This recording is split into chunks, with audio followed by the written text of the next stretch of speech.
So, Scream. this is a lore lecture in which I will be explaining the lore and the story of Coheed and Cambria, a band I have sort of hyperfixated on for the past 2 years, and I need to talk about it.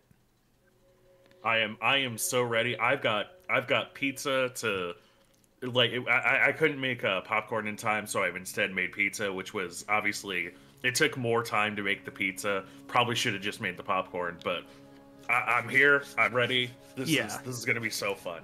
Okay, so here's just a quick image. This is Coheed and Cambria out of context. All of this will make sense eventually. Don't worry about it. I know literally one of these. Ooh. I might know two actually. Interesting. I obviously know the Hellmans, and I might know the motorcycle. Okay, so burn this image into your retinas and let's proceed. So you can't really talk about Coheed and Cambria without talking about Claudio Sanchez, who is the frontman, singer, songwriter, author, guitarist, keyboardist, theremin player. He is sort of the lead creative force behind Coheed and Cambria. He has a number of different projects that are somewhat related and somewhat not. There's like Bag Online Adventures. That was a old sort of early version of the story of the albums. Shaboody was sort of the band before they renamed themselves to Coheed and Cambria. I think they released some demos under that name. Hey, didn't they used to tour with a Blowfish or something? Yeah, Shaboody and the Blowfish. Of course. Beautiful Loser was so sort of the founding of the band is that they were in a band called Beautiful Loser, and I believe their drummer just like quit on them. And Claudio went on a trip to Paris during this time between Beautiful Loser breaking up and Shaboody starting. And during the time in Paris, he sort of came up with this storyline. And that storyline is what ended up becoming the story behind Coheed and Cambria. And then Kill Audio is sort of a solo label he uses sometimes. So much of the story behind Coheed and Cambria is based off Claudio Sanchez's life. However, I'm not going to try to like talk too much about him in like his life because I don't want to speculate on a real person. When I do bring up him in sort of how the events of his life correlate to the story, it will be only in the context of things that are confirmed. In things that like they've said either in interviews or in like liner notes, stuff like that. So the Coheed and Cambria storyline is actually called the Amory Wars, named after the character Sirius Amory. And so essentially the Amory Wars is the comic book / graphic novel / regular novella storyline. So if you're specifically looking for like the book, you would look up the Amory Wars, the Second Stage Turbine Blade, for example. And this spans over the entire set of albums. Every album except for one, which I'll get to eventually, is part of a continuous serialized storyline. Claudio did have experience in writing comics before he started Coheed and Cambria, so a lot of the storytelling in Coheed and Cambria is sort of based off of comic book storytelling in many ways. So, do you know if this was conceived as? Do you know if this was conceived as a comic first, or as an album project first? I believe, from what I remember reading, it started as a comic, and then after they released some of the like Shaboody demos, they decided to go full concept album. Nice. I think it might have been more that like it's not that he released the comic first, it's more so that he planned on making it a comic and then worked the story into the albums. Underneath the Amory Wars there is the logo of the band, which is Well, let's just get to it. It's Heaven's Fence. Oh, This is boy. the setting of Coheed and Cambria. So it is 78 planets in 7 stars, connected by beams of light known as the keywork. They kind of look like this giant billiard rack. And yeah, the beams of light kind of hold the planets in place, and they're powered by the stars. This is pretty much the like known observable universe. And in the setting of the story, it is, it's the main setting. It has aliens and sci-fi tech, though from like the early chapters, you might not realize that because some of the planets are just pretty much Earth. But the main sort of species / races in the story are the humans, which are humans, mages, which are... Some of them look like humans. There's one in particular that looks like a human. But the mages are special because they have special psychic space magic that can do things. Kind of whatever they want, usually.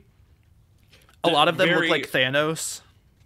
Very, very Kim Harris. Although not the Thanos part, but the sort of, we have another human-like race that just kind of is human but magic. Yeah, and then... but magic. And then there are the Prize, which are angelic beings. I believe they're all women. And they're sort of designated as protectors of the keywork. In the story, there's this thing called God's Riddle, which is really stupid. That says, like, if man would destroy God's creation, then the Prize must strike down man. But if God comes to destroy his creation, the Prize must stop God. So essentially, whoever decides to destroy the universe, the Prize want to stop that. It's like, yeah, it's sort of complicated, and it doesn't really go anywhere with that part. A few notes about the band before I get back into like the actual story, though. So there is a slight difference in song canon and book canon. For the most part, the story as it's told in the book is the canonical version. Sometimes there are differences. Most of them are pretty minor. There's one that's kind of big that I will bring up when I get to it. But most of the actual lore I'm talking about is from the books, which are graphic novels, novellas, etc. Liner inserts. And yeah, I'll explain the edge cases when I get there. Additionally, the sort of there's a few other like weird things about that. So the first book to be fully released was the one for Good Apollo I'm Burning Star 4, Volume 1, From Fear Through the Eyes of Madness. Before that, there was 2 issues of Second Stage Turbine Blade, and then that got canned. And so a lot of story elements that were told in the comic books were told sort of knowing that there were, there's at least 2 albums already finished after Second Stage Turbine Blade. Essentially, they caught up, is what I'm getting at, more or less. After Good Apollo, they also did start doing just novellas that were released simultaneously as special editions with the albums. I want to mention a few notes about the music itself. Generally, it is like prog emo. The emo is a lot more apparent on the early albums. They use a lot of motifs and leitmotifs and musical motifs, which I will, in lyrical motifs, I mean, which I'll mention as they come up. They just a sort of side note is when you read stuff about the band, you'll see the phrase terminally climactic come up to describe their music. This is pretty much just a way of saying that the climax of the song comes at the end of the song instead of the chorus. That's just a side note, but that's like something you'll hear a lot if you look up other material about the band. So I just want to explain that. Okay. I think I got most of the early stuff out of the way. Let me just double check my notes here. Talked about the music. Oh yeah. And while the albums are mostly in chronological order, there are some pretty big, like, jumps around in time. What also makes it kind of hard to parse just from the albums alone is that pretty much any character can be a POV character for the lyrics, and many songs will have multiple POV characters, whereas a lot of rock operas will have like 1 or 2 POV characters. Like Lamb Lies Down on Broadway is all told by the perspective of Rail, and American Idiot is pretty much all told from the perspective of the American Idiot himself. So Sing Jimmy, yeah, or the Jesus of Suburbia. Yeah, Jesus as he's told, or as he's called, Jesus from Jingletown. But in the Amory Wars and Coheed and Cambria, it could be pretty much anybody, which sometimes leads to really interesting songs. Other times makes it kind of hard to decipher. There's a lot of context clues you have to use. All right, so Second Stage Turbine Blade, released in 2002. This is the start of the storyline. There's a dragonfly on the cover, for good reason. Ooh. So, meet the Kilgannons. The Kilgannon family is the main family throughout the first arc of Amory Wars. You have Coheed Kilgannon and Cambria Kilgannon. Coheed's brother, Jesse, Uncle Jesse. You have their kids, Josephine, the eldest daughter, Claudio, the eldest son, and then the twins, Maria and Matthew. By the way, so Claudio is going to be a big character. Yes, it is a self-insert from Claudio Sanchez. From this point forward, I will call the character Claudio, and the real person Claudio Sanchez, to distinguish. Okay. So they're kind of like a typical suburban family. Coheed works at an indescript, like, factory, and one day on his way home from work, he gets stopped by Mayo Deftonwolf. General Mayo Deftonwolf, who is a war hero. And Mayo says, "Hey, buddy, I know about those nightmares you've been having. Come have a seat in my fancy car." Turns out Coheed has been having nightmares where, like, metal arm blades pierce through his skin as he peels off all his skin and reveals, like, a metal arm underneath his arm with arm blades. And Deftonwolf gives him the sort of rundown of, you and your wife and your brother are all, like, android robot, like, they're like super androids that are, otherwise they appear human, they can have kids and have sex, but also they are like robots. They are iRobots, as they're called. What kind of idiot would make a robot you can't fuck? Yeah, exactly. And so Deftonwolf says that. He says, you were created by a man named Dr. Leonard Hohenberger, who made you to protect the keywork, but he was actually secretly a mad scientist, evil terrorist, and he installed in you two a virus called the Monstar virus that will destroy the keywork and snuff out all the stars, all 7 of them. Now, when you say the Monstars, mm-hmm. That's the name of the virus. Yep. Okay, yep. So we have piece number 1 of our out of context picture, I believe. Yeah. So Deftonwolf says, the virus is dormant in you and your wife, and as long as, you know, this one specific thing doesn't happen, you'll be fine. But in your kids, the virus has mutated into the Sinistar virus, which is even worse, and is guaranteed to destroy the universe when your kids reach, like, 21 years old. So we're gonna need you to kill your kids, or we'll do it for you. And Coheed says, yeah, okay. So Deftonwolf hands him, like, a box of poisons and sends him home. So, Wait, yeah. Hey, my mom always said that life was like that.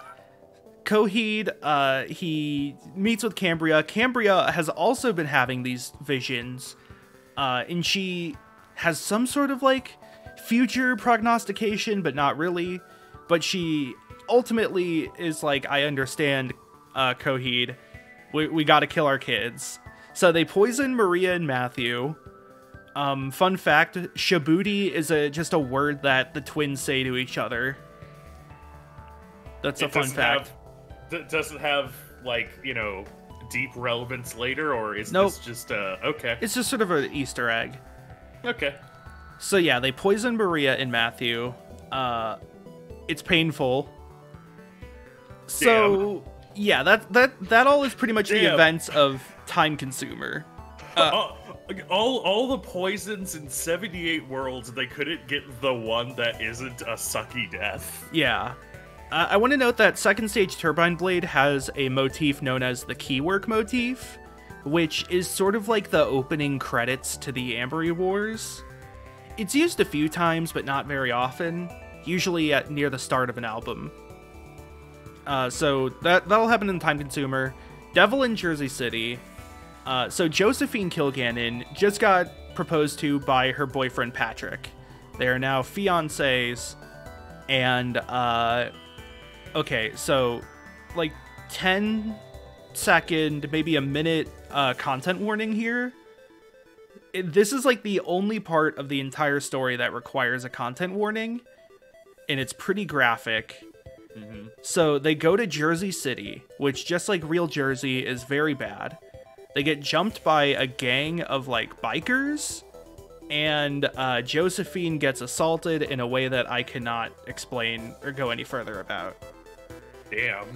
It's not depicted in the song, and it's not really depicted in the comic, though it is a bit more graphic of like the lead up in the comic. So that's like the one content warning, maybe like the one dark spot on the series. Yeah. And so they go home after that, and Josephine's already traumatized, and she comes home for Cambria to smash her skull in with a hammer. Or sorry, no, Coheed does the smashing skull hammer. Cambria just holds Josephine still and hugs her. Yeah, so, Everything Evil is a really cool song. Are you okay? Yeah. Sorry. Yeah, sorry. Okay, Coheed's like, the twins, they died so painfully. I'm gonna end it right here with one strike. So Everything Evil is a really cool song that I really like because it is told in the form of a police investigation after the fact of all of these things happening, like the next day. It's a really cool example of how using the different POV characters can lead to unique scenes. And in a way, it makes sense that they do this because it's like a comic book. Comic books oftentimes will jump between characters. So Everything Evil, it starts with the investigation, but to sort of summarize what else happens. So Patrick thinks that the Kilgannons are going to like kill him, essentially. So he goes in to check on Josephine and everything, sees Josephine get hammered to death, and runs away screaming. Claudio was with his girlfriend Nuo Ikeen, so here's an example of how Sanchez's life comes into play. At the time, Sanchez was with a girl named Nikki Owen. Nikki Owen backwards is Nuo Ikeen. Ah, nice. So Claudio comes home after spending the night with Nuo and making out, and he sees he sees Josephine bleeding out on the floor and holds on to her, and by some miracle, Josephine's able to see him one last time and say, we'll make it if you believe, dear Claudio. And then she dies again. And then Claudio gets attacked by this weird monster called a Constantine priest. And now we need to talk about Wilhelm Ryan. So Wilhelm Ryan is the big bad guy of the series. He is the like Darth Vader, Palpatine type figure. He is the supreme tri-mage of Heaven's Fence. There used to be more mages, roughly 12, in a council of mages that oversaw all of Heaven's Fence. There's 12 sectors. There was an event called the Mage Wars that was widely between Ryan and another mage named Covent Marth. And essentially through a mix of backstabbing, politics, and outright war, Ryan killed all the other mages and seized control of the whole Heaven's Fence. He is the Senate. He is the Senate, yes. So he's kind of a dictator who uses space psychic magic. He is very evil. And while I say that he killed all of the other mages, there were some that were still alive when he seized power. And those he, like, transformed and brainwashed into being, like, super powerful demon gargoyle looking things that listen to his commands completely, and those are the Constantine priests. So one of them shows up to attack Claudio. Claudio is able to escape. I believe around this time as well, 2 Red Army members are sent to the Kilgannon house to clean up the evidence, and they also get killed by the Constantine priest. The Red Army being Ryan's personal army. They wear red. So that pretty much is all stuff that happened in Everything Evil. I believe Everything Evil is also the first time you get the Jesse motif. The line is like, Jesse, just come look at what your brother did. This time it is said by Josephine, sort of. It is a line that is repeated a few different times, all talking to Jesse. So, where did Coheed and Cambria go? Well, after they killed Josephine, but before Claudio got home, Mayo comes back and, does a slow clap, and he's like, all right, now that you've killed your kids, you're coming with me. And Coheed... You're under arrest. So Coheed comes to the realization that he, like, through a mix of an epiphany as well as some memories from the past coming back, he realizes that Mayo didn't actually need to kill his kids. He just wanted Coheed and Cambria dead. That getting them to kill their own kids was all just sort of part of a grander plan that ended with Coheed and Cambria's death.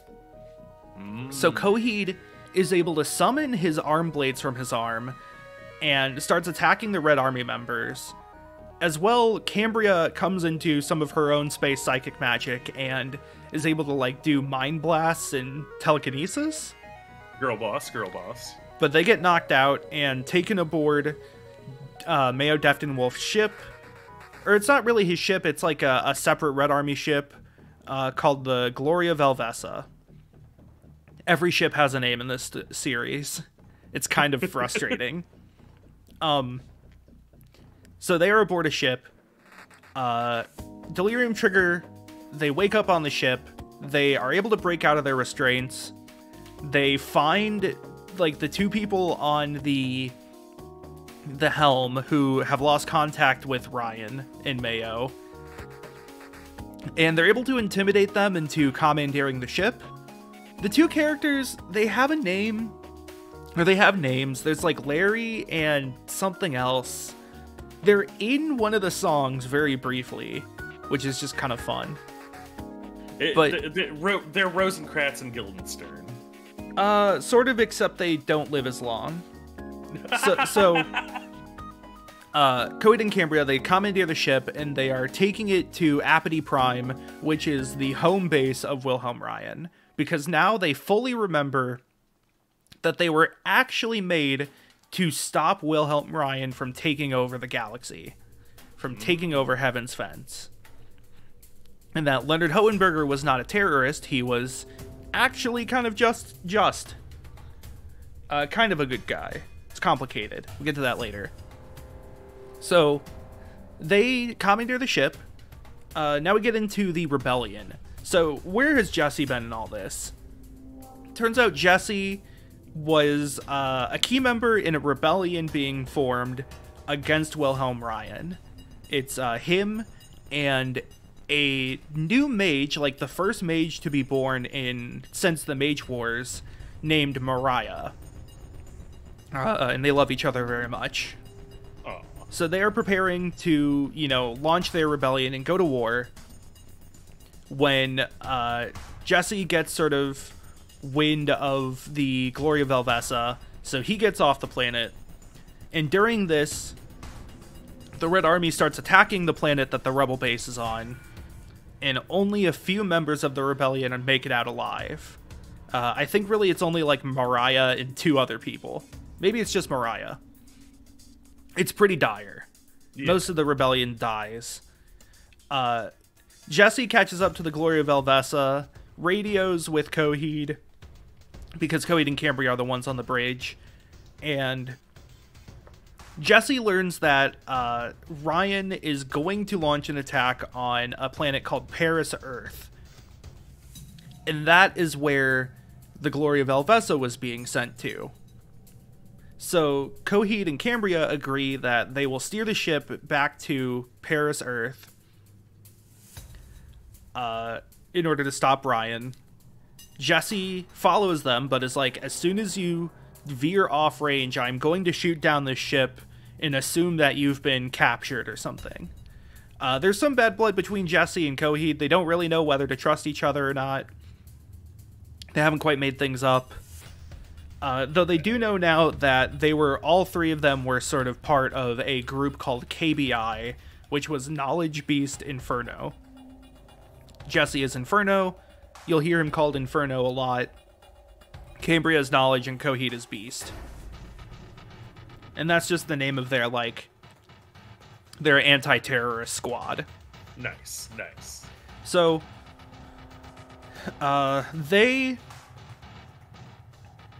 trying to think. So all of this pretty much happens in the span of Delirium Trigger.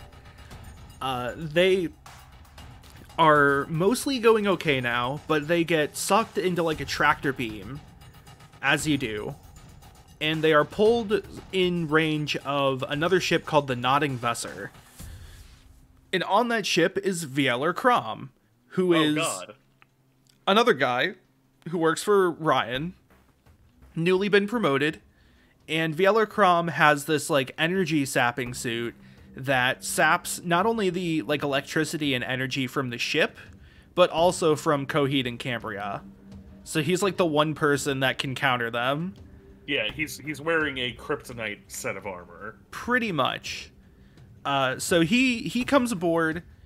He, starts draining the power. Jesse finally gets aboard the Glory of Velvessa, and he tries to stop Crom with like a gun and a grenade, but that doesn't work. So Jesse escapes, whereas Coheed and Cambria are captured again by Vieler Crom. Meanwhile, Hardshot Kid Disaster. So Claudio is on the run. He has come to find that he can walk through walls and turn invisible. So oh shit. He does this, he uses those powers to steal a gun and make a getaway.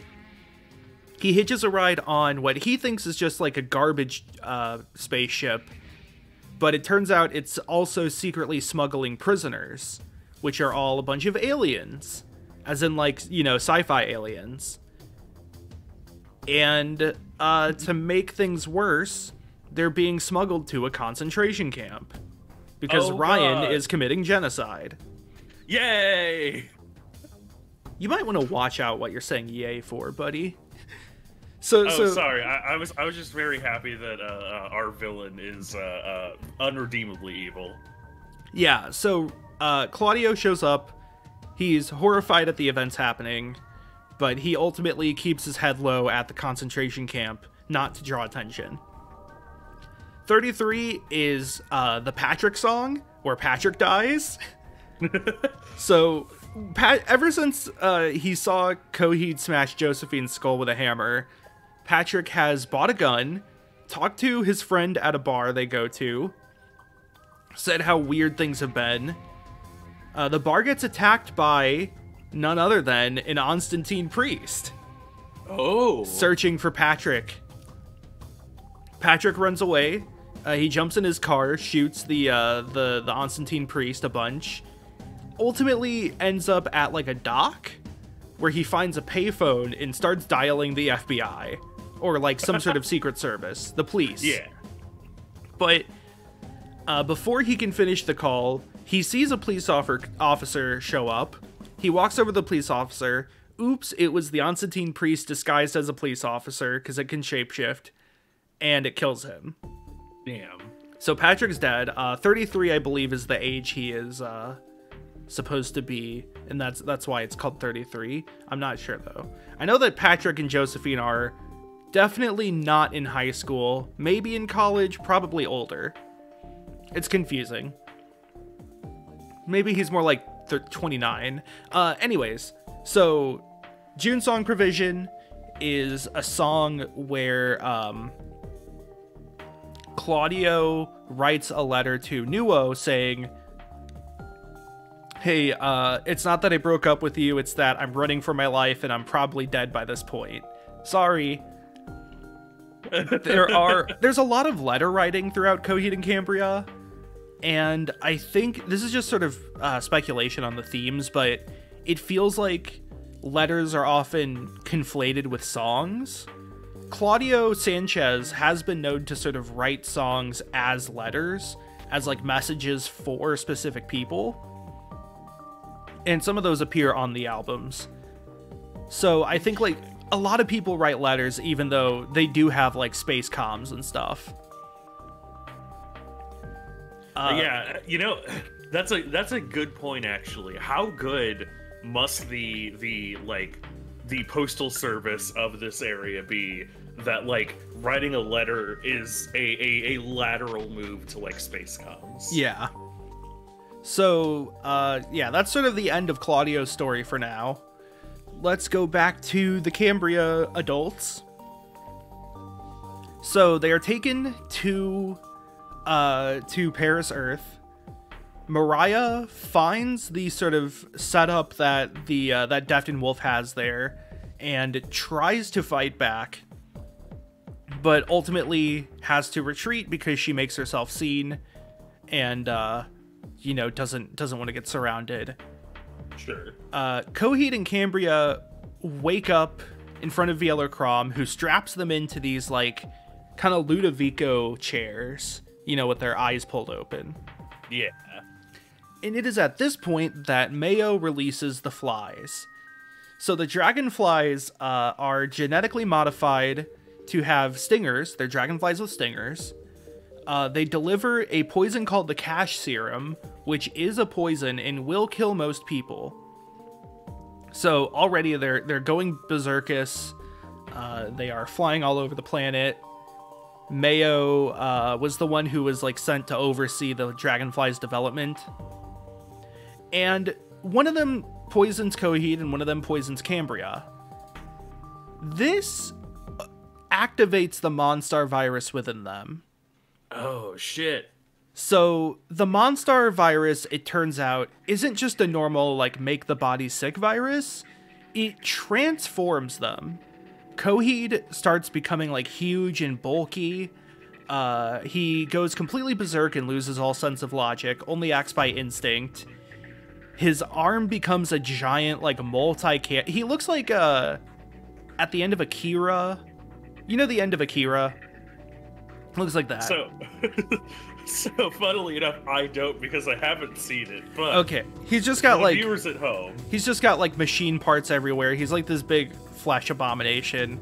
Nice. He like strangles Vieler Crom, and because of the Monstar virus, Coheed has too much energy, so it overloads Crom's suit. Nice. And Crom is in shambles and most likely dead. Coheed then like jumps into space and flies towards one of the stars. I believe it's star 6, but don't quote me on that. And Cambria also transforms. She grows like a suit of metal skin armor, like skin plating. And she makes a psychic sword and follows after Coheed in her own no rational thought, only on instinct. Nice. Girl boss. Coheed lands on the star and begins sucking it from energy. He sucks the energy out of Star 6. And this has consequences, because with one of the stars depleted, the keywork, the lines that connect all the planets, disappear, and the planets start to like shake and wobble as they're all suddenly affected by gravity. Oh god. This causes most of the planets in the universe to have earthquakes for the first time ever. Oh no. Including Shiloh's 10, the planet that Claudio is on. During this point, some of the prisoners try to revolt. It doesn't really work out for most of them. Claudio and his bunkmate Cecil, who's become friends with, wake up and get attacked by an Constantine priest who has chased Claudio here. The Constantine priest gets killed by Red Army members who have no idea what the fuck it is. And Cecil is like, dude, you need to leave. You don't even belong here. Just go.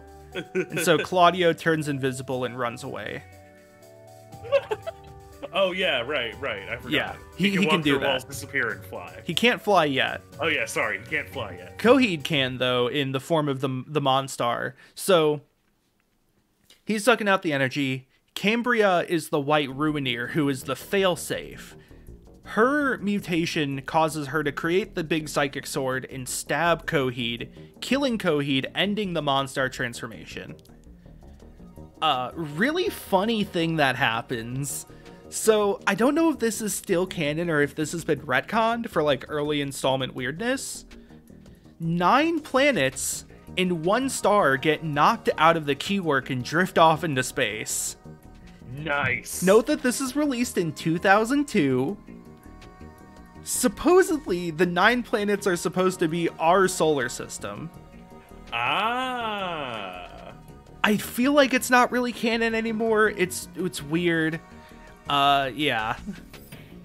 But that's just a weird sort of fun little detail. Yeah, you can tell this is 2002 because they count, Pluto as the 9th planet. Exactly. So, after Cambria kills Coheed, she also comes to and realizes what happened. She also realizes that, the universe is fucking dying. Luckily, she is visited for some help by the Prize. The Prize originally showed up to stop the Dragonflies because they saw that this was a play by Ryan to, destroy the keywork and all that. So they fly up to Star 6 alongside Cambria, and together they all sacrifice themselves to relight the stars and fix the keywork. So Nice. Other than those 9 planets that may or may not be out of orbit, the rest of the keywork is fine for now. But Cambria is dead, and so are almost all the Prize. Except for one. By the way, this is all in Godsend Conspirator, so the album is technically over, but there is still story that happens. So there was a Prize named Ambelina, who will become really important later. She was sent by the rest of the Prize to look for Claudio and guard him. This is because there was something called the Gansgrad Prophecy, which is a book of prophecy that was created by the Prize. In it explains that a child of the 3 will be the one to ascend as the Crowing and destroy Wilhelm Ryan and everything he's made. So, everyone has essentially come to the conclusion that the 3 was KBI, Coheed, Cambria, and Jesse, and the only remaining child of theirs is Claudio. So, it is prophesized that Claudio is to kill Wilhelm Ryan and destroy everything he's built. Oh god, it would suck if it was one of the ones that was dead. It was actually Maria. Damn. So yeah, that's why they wanted the kids dead. Ambelina is sent to look for Claudio, doesn't find him. Instead, she finds Nuo, who is being also attacked by Constantine priests, because the Constantine priests are pretty much just trying to tie up loose ends. Yeah. Anybody who saw the crime happen in the Kilgannon house, they're trying to kill. But Ambelina and Nuo actually work together to kill an Constantine priest, and Ambelina flies off, realizing Claudio's no longer on Earth.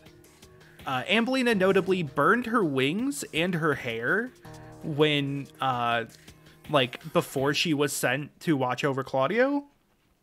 And I believe this is because it's sort of like is her throwing away her connection to the prize, that like by mingling with the humans, she is sort of forsaking some of her pristineness. The prize are weird and they kind of suck. Yeah. It's a symbolic throwing away of, it's a symbolic falling of an angel to become more like a human. Yeah. All right, so that's the first album. Cool. So I have one. I have really just one question. Mm-hmm. The phrase "attacked by an Constantine priest" sure did come up a lot. Is this going to be a consistent thing? And then they were attacked by a Constantine priest? Not super consistent. Okay. Don't worry. So, Keeping Secrets of Silent Earth 3, second album, released in 2003. It starts off with the Ring and Return, which is the time skip motif. So, this actually first appears, I believe, in Everything Evil, and I want to say at the end of Godsend Conspirator. It is the motif that goes like da da da da da da da da da da da. And it is used, it's like the motif that's used the most throughout the entire series, and it pretty much just represents the passage of time. It's the time skip. Ring and Return starts with a phone call, and then you hear a girl say hello. Then it goes to the time skip motif, which is often also called the Ring and Return motif. And then you hear a voice say, "Oh, Apollo, where do I begin?" Because all of the story in this album is technically being told as a flashback from Claudio to Apollo, who is Nuo's dog. Nice. There's sort of this running thing where Claudio can't figure out how to say goodbye to Nuo. And so, like, he writes the letter, he tries calling her, but ultimately hangs up before she answers. He goes to her house and watches her in her sleep, which is kind of creepy. That doesn't happen yet, though. And ultimately, like, he visits... There's a part sort of before the finale where he visits home one last time, sees the hole that the Constantine priest busted in the roof, and then goes to, like... He goes to Nuo's house, sees Apollo, and talks to Apollo, and so, like... The next 2 or 3 albums, the story is all told as a flashback to Apollo. Okay. So, quick Sanchez update. Claudio Sanchez is no longer with Nikki Owen. He is instead with a woman named Chandra Urquhart. So, okay. Keeping Secrets of Silent Earth 3. Since, I think like 5 years have passed since the events of... the first album, Second Stage Turbine Blade. Jesse is hiding out on like a ruined planet in his ship, the Grail Arbor, with like some remnants of rebellion that he has been able to gather together, as well as the rest of the remaining prize, and a few new iRobots. Because as it turns out, Jesse is the only one who knows and has the means to make new ones. These are his kids. They are Hack, who can create arm blades. Many, who can create copies of herself.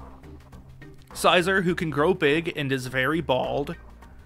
And Chase, who is a bit complicated. I'll get to that later. Keeping Secrets of Silent Earth 3, it is sort of... We come in media res with a war, not even a war, it's, they finally get discovered after years of hiding. The Red Army chases them to the remnants of Paradise Earth, where they face off against Mayo and the Gloria Bellessa. This is the song that has Man Your Own Jackhammers, which is like, whenever they play this song live, really, whenever they do live shows that aren't just like a full album, they will play in Keeping Secrets of Silent Earth 3, the song, And when they do the man your own jackhammers line, that's like the audience participation, where they turn on the lights in the stands and have everyone sing that part. The jackhammer is just like a turret on the side of the ship that they use to shoot the other ship. Nice. Really cool song. Introduces the new characters. Ultimately, though, they lose the fight. Oh, right. In Keeping Secret Silent 3, this song also has the, like, wailing motif. It's, I don't know how to explain it without just doing it, but, like, it's like a crowd of people saying, whoa, which is another thing the audience does. Okay. I was about to say, like, do you mean wailing as in, like, you know, yelling, screaming? No, or like, do you mean... like howls, yeah. Okay, yeah. I think it's meant to sort of represent people, you know, in despair, just sort of in general, everyone. But that's beside the point. So they get boarded by the Red Army, and in this event, Chase makes her powers known. Chase is super powerful, secret psychic space mage. She is able to, like, raise the bodies of some of the dead prize who sacrificed their lives to ignite Star 6. And they're able to mostly turn the tides, but ultimately she gets captured by Mayo. So here's sort of the biggest part where book canon and song canon differ. So in the book, Chase is like the character who's, like, super wise, all-knowing in the body of a tiny child. It's not like she's, like, sexualized or anything. She is just a kid, you know. They don't do anything weird. It's not the actually she's 1,000 years old. It's the, like, you know, it's the small, it's the child that talks to me. She looks like a fucking Chucky doll. So, like, it's played more for the creepiness, honestly. But yeah. But here's the thing, is in Cuts Marked in the March of Men, the chorus has, like, the line, like, the one that you have loved in dreams is here among the others. Chase, it's you I want, but if I can't have her, then why should I spend any more time in this world? And so, like, it feels like when the song was written, Chase was meant to be older. Yeah. I believe that's told from the perspective of Sizer, who, in the comics, is, like, a protective older brother of Chase. Sorry, my dog is scratching herself. No. So yeah, that's, like, the only part that really feels like the song in the book canon differ. But again, I'm mostly sticking with book canon. I just really needed to point that out. Yeah. So, Chase is captured. Sizer says, hey, I will willingly go with you if you hand Chase back over. And Mayo is like, okay, you're willing to, you know, get captured instead of her. Fine, I'll take that. So Sizer is captured by the Red Army, and they leave, and the rebellion sort of left to pick up the pieces of the battle. Three Evils is Sizer getting tortured. This is also one of their most popular songs. Nice. So Sizer... Oh man, if I ever have something horrible happen to me, I want someone to make a song out of it, and I want it to be their most popular one. Yeah, like Shinsei Kamate-chan. Sorry, that's a little dark. So Three Evils. Sizer gets tortured. He says nothing. So Mayo is like, okay, we're just gonna, like, dismember him and throw him in the garbage. Chop him up and throw him in the garbage. Yeah. But as the iRobot song, the hidden track on Turbine Blade says, iRobot will never die. Sizer is still alive. Nice. He's just dismembered. He is thrown on the garbage planet Shiloh's 10, where he is found by Claudio and Ambelina. Yeah! Claudio has been hiding in the sewers for the past 5 years, gambling and, like, doing crimes thanks to his invisibility to make money. Ambelina finally finds him and is like, hey, Claudio, A, you're the Crowing, you're the one prophesized to stop Wilhelm Ryan. B, you have special powers. C, we need to get moving. Also, Claudio is having visions from Coheed saying pretty much the same thing. And he's really hesitant to take this role. It's the part of the hero's journey where the hero's hesitant to take their role. Right. So they find Sizer, and Ambelina's like, I know how to fix him, and they actually fix him. Yay! And Sizer is like, wait a second, you're Claudio, you're Claudio Kilgannon. Hold on, I know your uncle. And yo, Uncle Jesse? Yeah, they get in contact with Jesse and the rest of his gang, and they agree to sort of work together to stage a raid on Apathy Prime and House Atlantic. So the crowing is sort of the song that catches up you with how Claudio's been. Blood Red Summer is sort of the summit, the contact between Claudio and Jesse. Where like Claudio's like, hey, Ambelina, don't let it slip about all the crowing stuff until I say it. Yeah. But I wanted to bring up Blood Red Summer because it's the first, I believe, iteration of the "What did I do to deserve this?" which is a line that appears in most of the albums of the series. Sort of a big theme is that a lot of the like hero characters, the protagonists, are forced into their roles. And it's like, you know, these really like horrific, like you have to kill people and be killed and stuff roles, despite them just wanting to sort of live normal lives.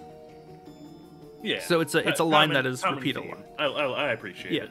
So they meet up with, so they're trying to get off world. They need to get off Shiloh's 10, and they find a smuggler named Al.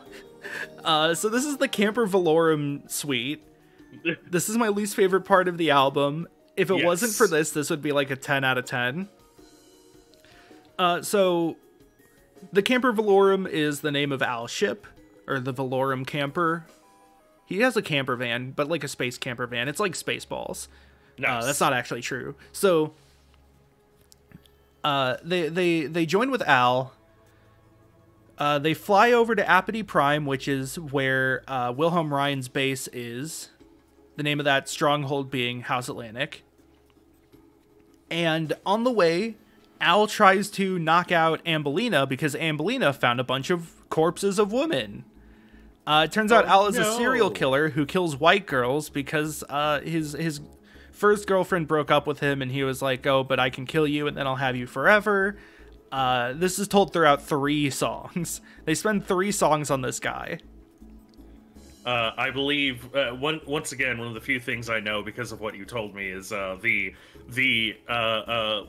Pulitzer Prize winning line of "Die White Girls Die." Yeah.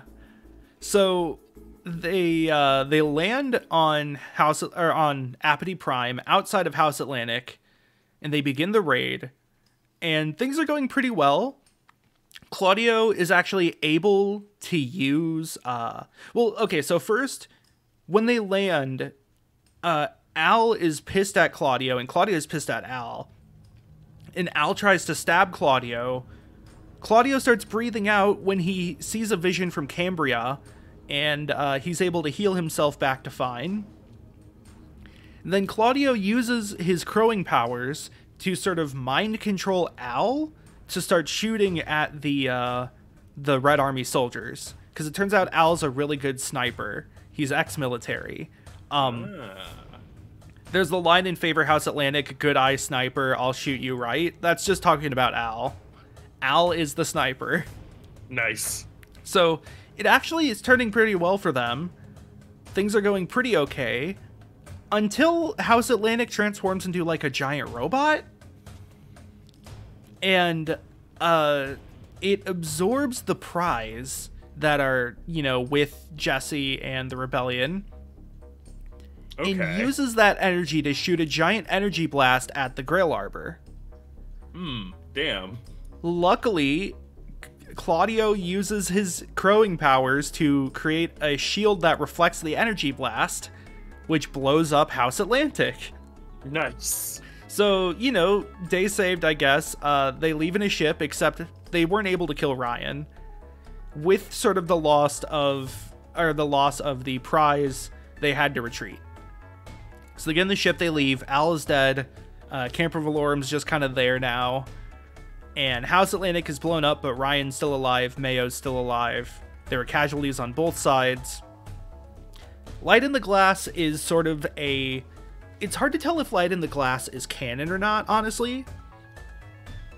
It's like one of my favorite songs. It's not my favorite Coheed song, but it's one of my favorite songs.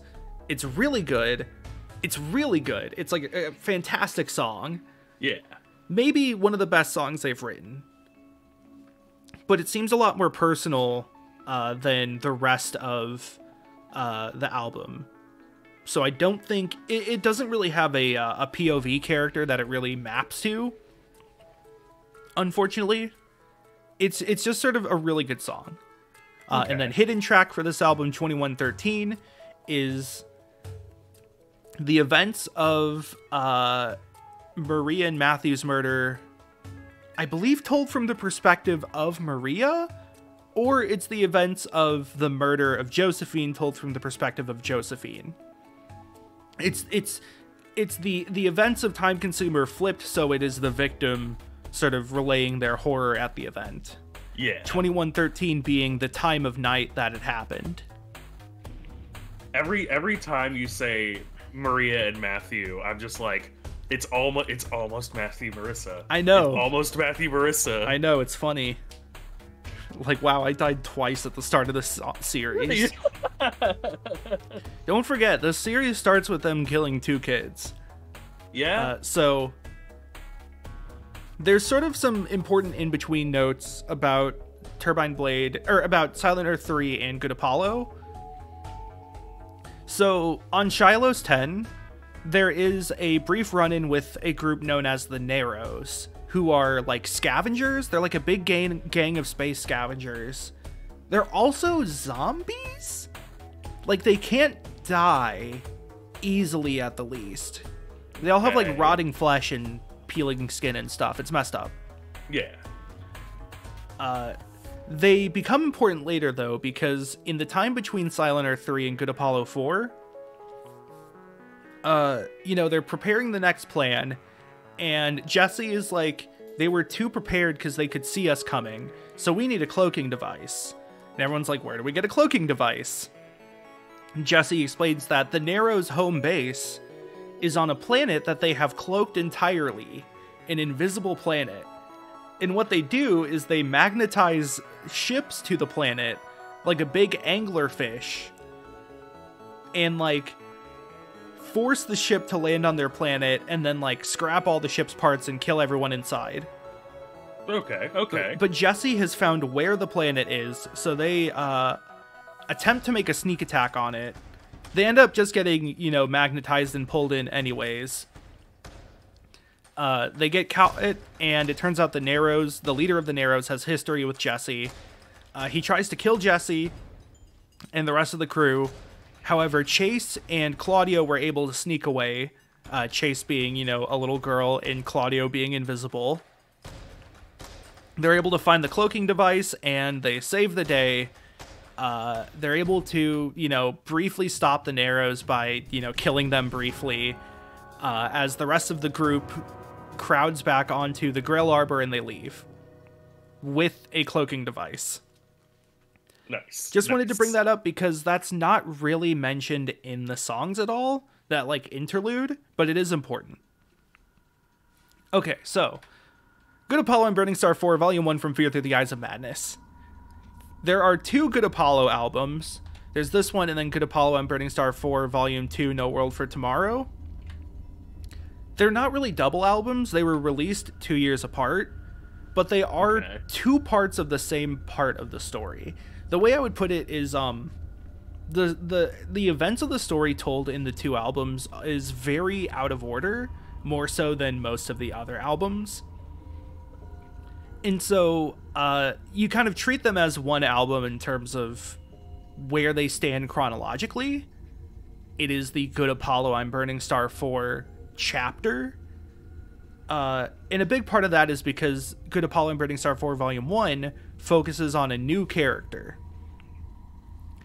Quick Sanchez update, Chandra left him, but they got back together before the album released.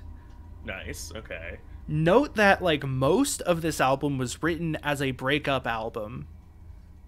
And then he got back together with the girl it was written about, which is really funny Yeah. And other band members have talked about how awkward it was. Yeah.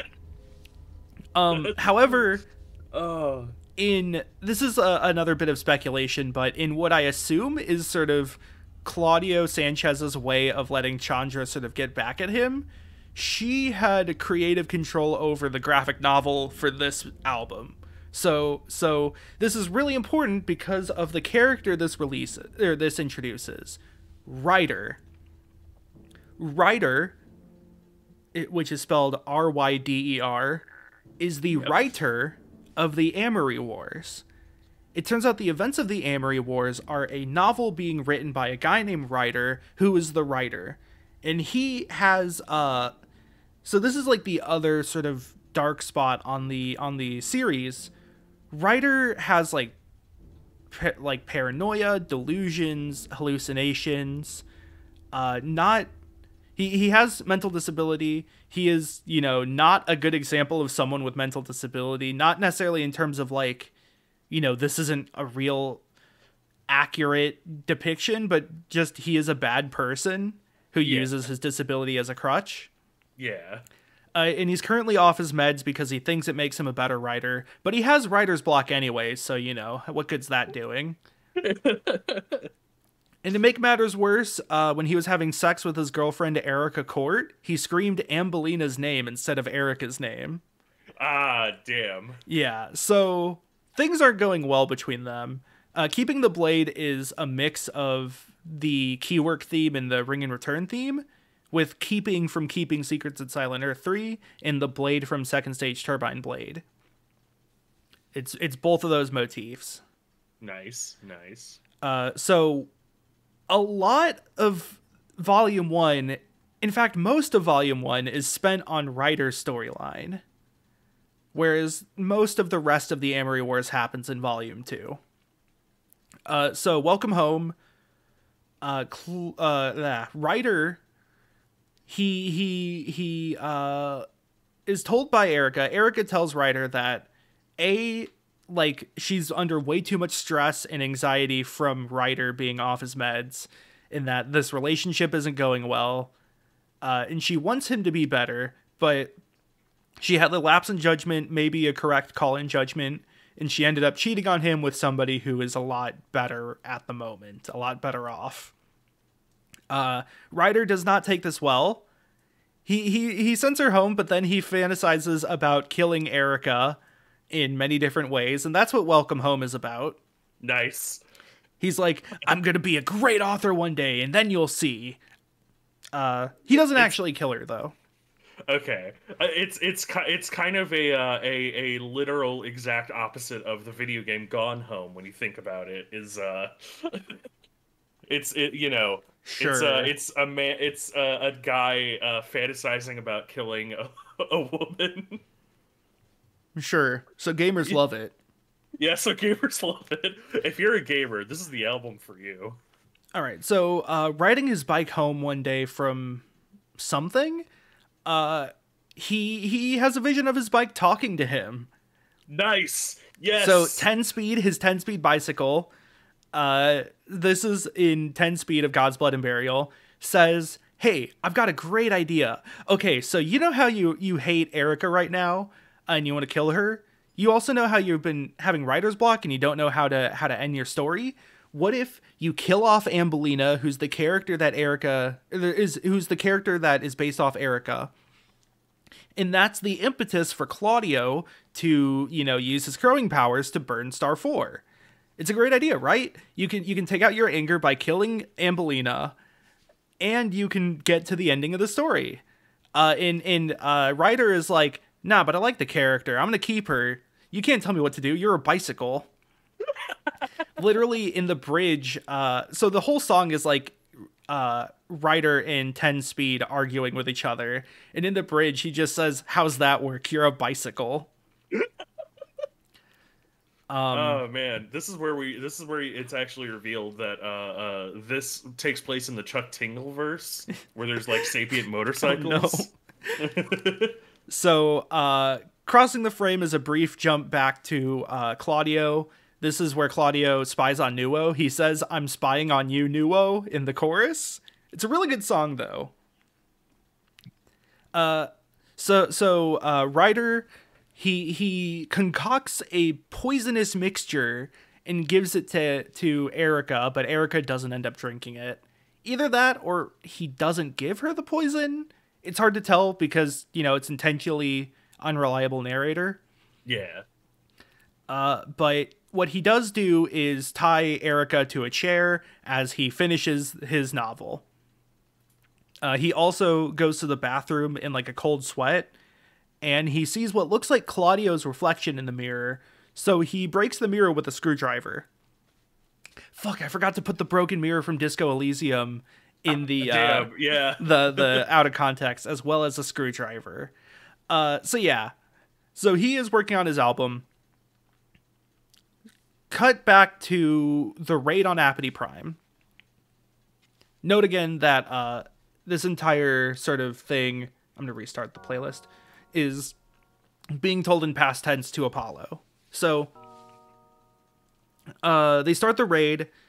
Jesse looks to his kids and is like, "Hey, I know I wasn't as much of a father to you as I should have been. I'm sorry. I'm so proud of you, but it's time for us to go our separate ways." So, real father of the year Jesse here. Yeah. I have to go now. My planet needs me. His entire speech is in the bridge of Apollo 1, The Writing Writer. Apollo 1 is my favorite Coheed song, one of my favorite songs. And part of that's because of its place in the story. The verses are pretty heavily, like, from the perspective of Writer, but the chorus could be from many people's perspectives. I'll make you wish you hadn't burned our time before. I'll live through this in the manner curse of my own accord. It's like Jesse telling Ryan that he'll make him wish he didn't burn Jesse's time with Mariah. Two different characters, Mariah. That by Ryan killing Mariah, it sort of got rid of all the time Jesse had with her. It is Claudio saying that about Mayo and Ryan about Claudio's life at home. He'll make they didn't wish the burn that he'll make them wish they didn't burn the time that Claudio had at home, as well as just with his family.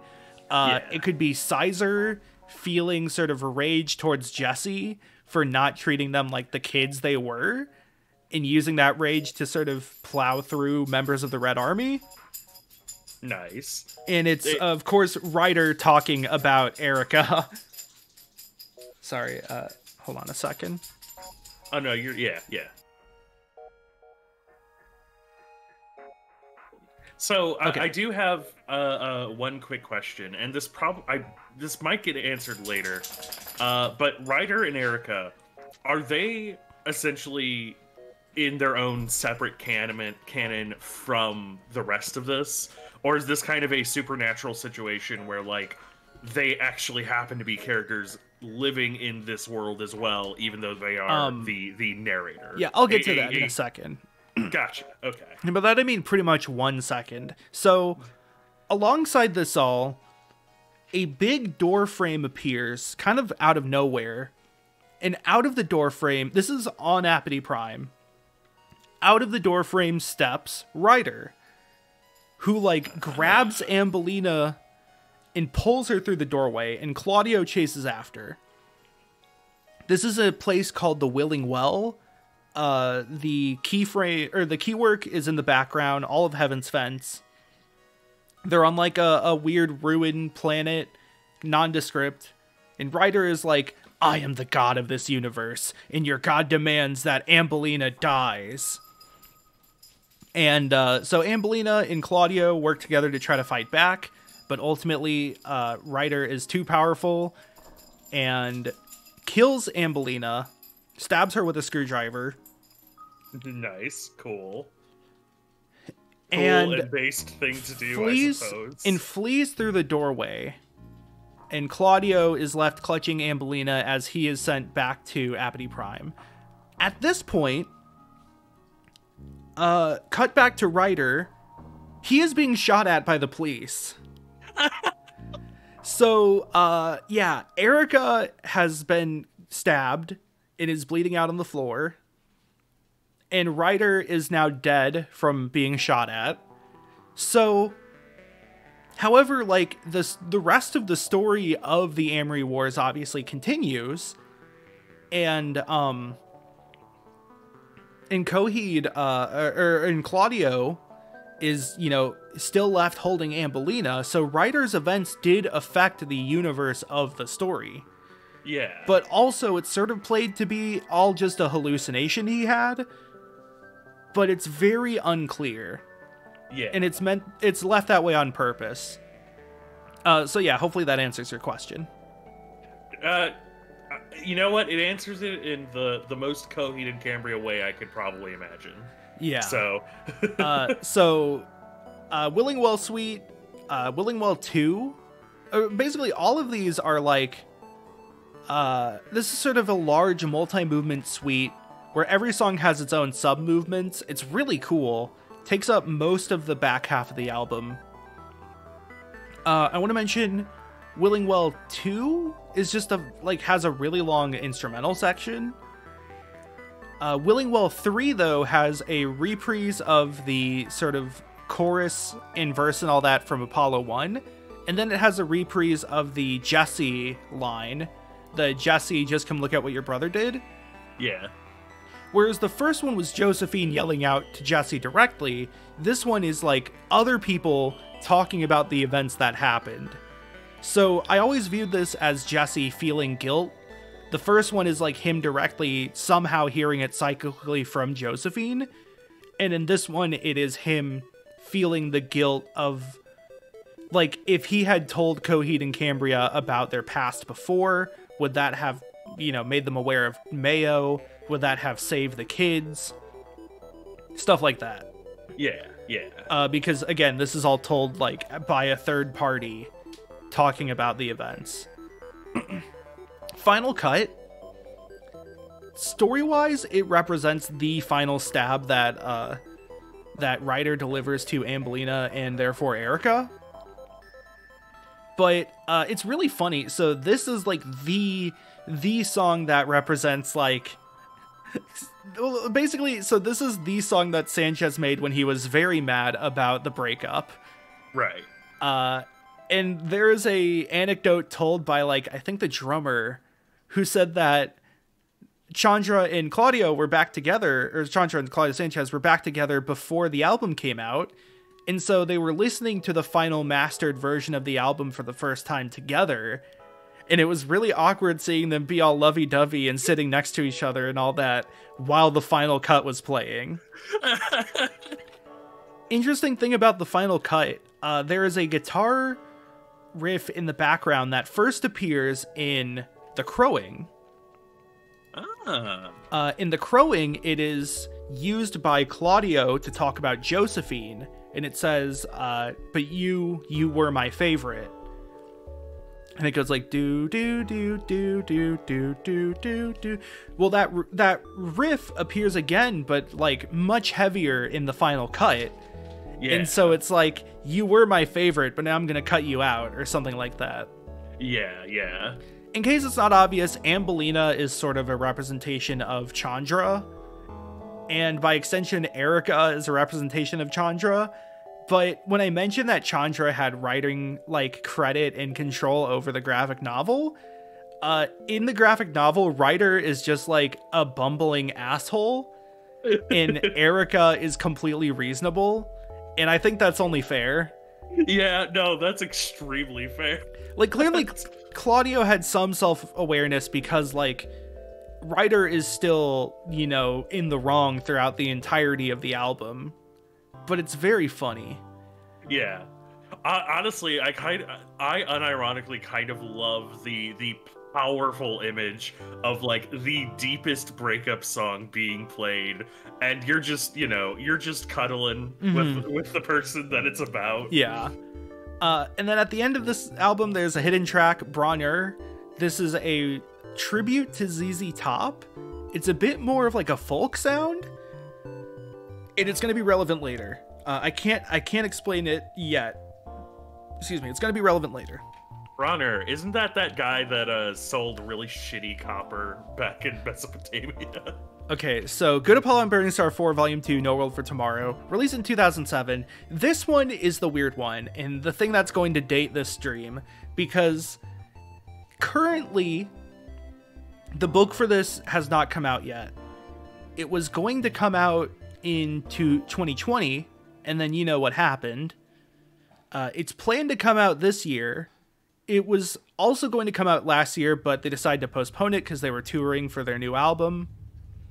They didn't want to collide the two releases together.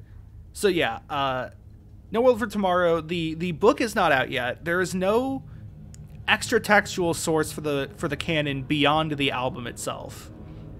And since it's kind of hard to parse, what happens, it's pretty vague a lot of the time. There's a lot of things that are sort of still discussed. Feathers, for example, is a song that the fan base still sort of debates what exactly it means. Mm-hmm.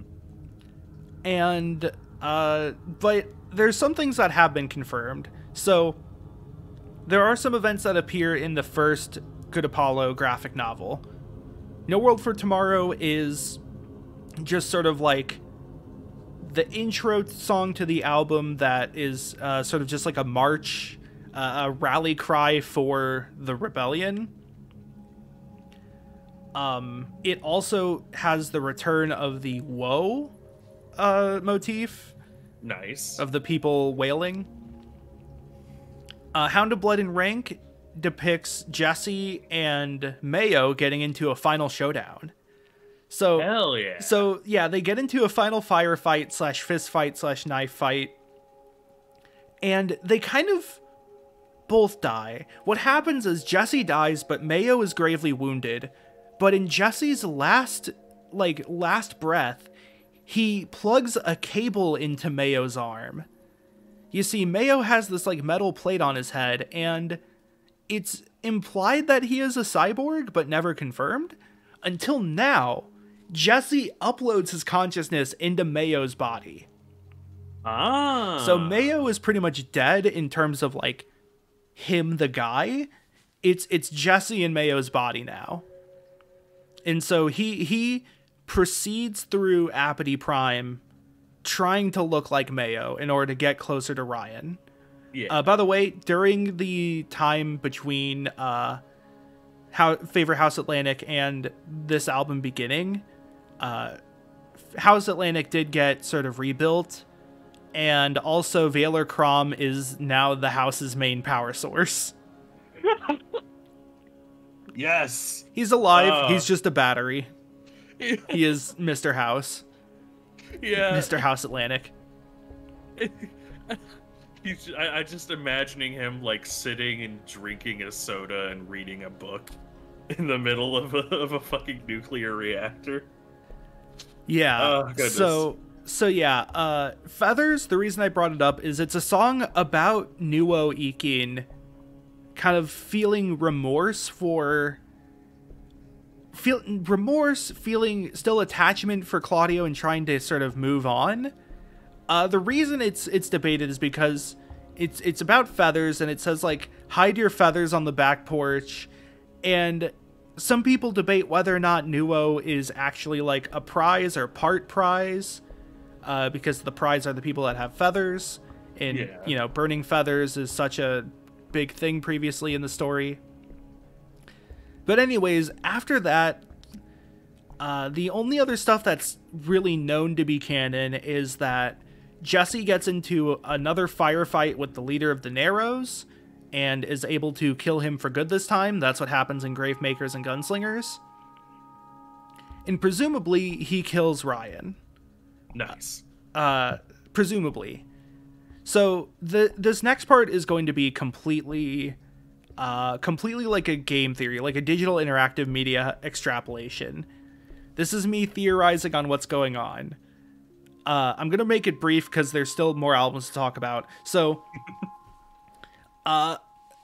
my sort of belief is that Claudio ultimately gets killed again, sees visions of Cambria and Josephine, and is able to come back to life and use his crowing powers, now resolved to burn Star 4.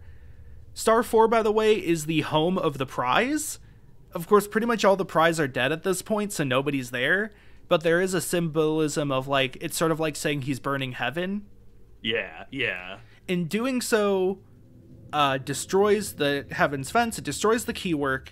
The destruction of the keywork and the destabilization of the stars causes all the planets in the Heaven's Fence to start wobbling and drifting and colliding. And this is known as the Great Crash. It's sort of like the end of current civilization. Not everyone is dead. It's not a complete extinction event, but it's pretty bad. It's an apocalypse in the truest sense of it isn't everyone is dead, but it is the world as we know it is gonna be gone. Now, there is something I've forgotten to mention, which I probably should have mentioned beforehand. You know the keywork, the beams of light that connect everyone? Yeah. So, only a few people know what it actually is. Sirius Amory, the guy who the Amory Wars is named after, is the only person to have journeyed into the keywork on an expedition. And he said it was just like energy from the stars. Turns out that's a lie. It is actually the afterlife. It is energy from the souls of the dead traveling between planets. And Jesse figured this out at some point, and to him it looks like they're all like suffering and it's eternal pain. So his sort of part of his reasoning for wanting to also destroy the keywork is because it frees them from eternal pain. Yeah. Ryan knows about this and wants to essentially raise the dead and use the souls of the dead for his own benefit. And the modified poison from the dragonflies is supposedly also brainwashes people when they die. Nice. I believe that Radio Bye Bye is Claudio learning that, like, the afterlife is real and that it's actually not painful, it's pleasant, in that his job of destroying Star 4 will also destroy the keywork, which means that the afterlife will cease to exist. And he knows that Josephine and Cambria are in the afterlife. Yeah. So that's sort of my read on Radio Bye Bye in all that. I believe the reason why the songs are so out of order is because my belief is that this is being told from the afterlife by Claudio. My dog is barking. Bonnie. It's okay, Bonnie. Bark. And I'll get to that a bit later when we talk about one of the future albums. But for now, everybody's dead. The universe is mostly destroyed. It's time for a brief intermission. While I go grab a drink. I am back. Okay. You ready to continue? Yes. Okay, so remember that time I mentioned that that Bronner was going to be relevant? Yes. Yeah. So at the end of No World for Tomorrow. Sorry, let me change sources here. There we go. Not only does everyone die, but specifically Jesse dies, which leads to My Brother's Blood Machine. So, this is a solo album released under the band name The Prizefighter Inferno.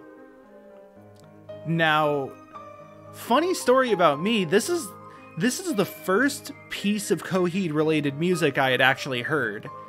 Was a song from this album. I want to say the Margaretville Dance, but it could be different. No, it might have been Who Watches the Watchmen. Was on my Discover Weekly. And I had no idea this was connected to Coheed and Cambria until way later. The Prizefighter Inferno, of course, Inferno. Part of his plan for gathering troops for the rebellion was to literally stage fights against members of the prize as like a boxing thing. He was the prize fighter. So, has a little Illuminati triangle.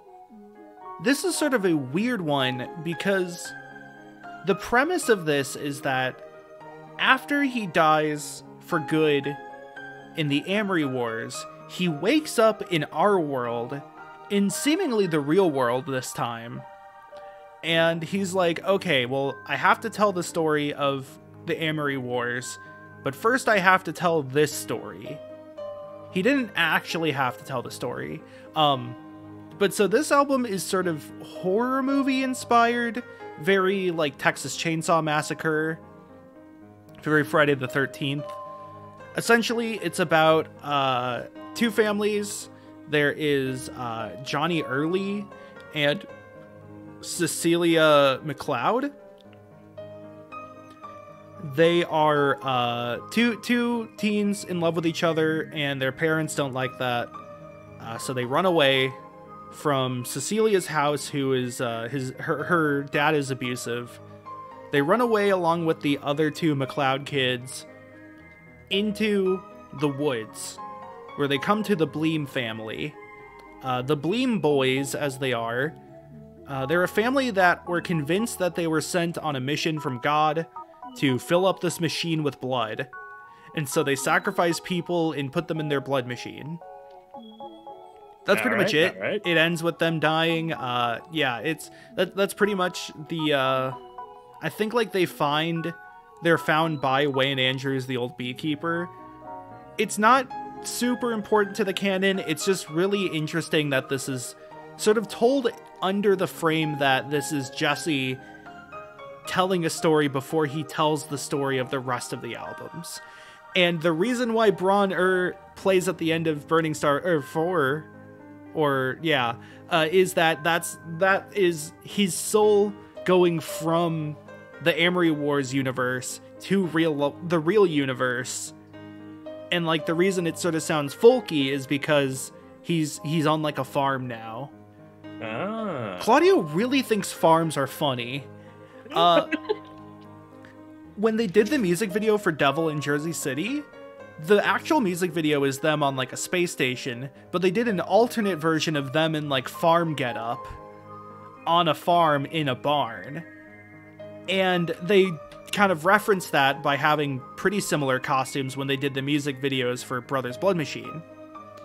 So yeah, he just thinks farms are funny, and Jesse's on a farm now.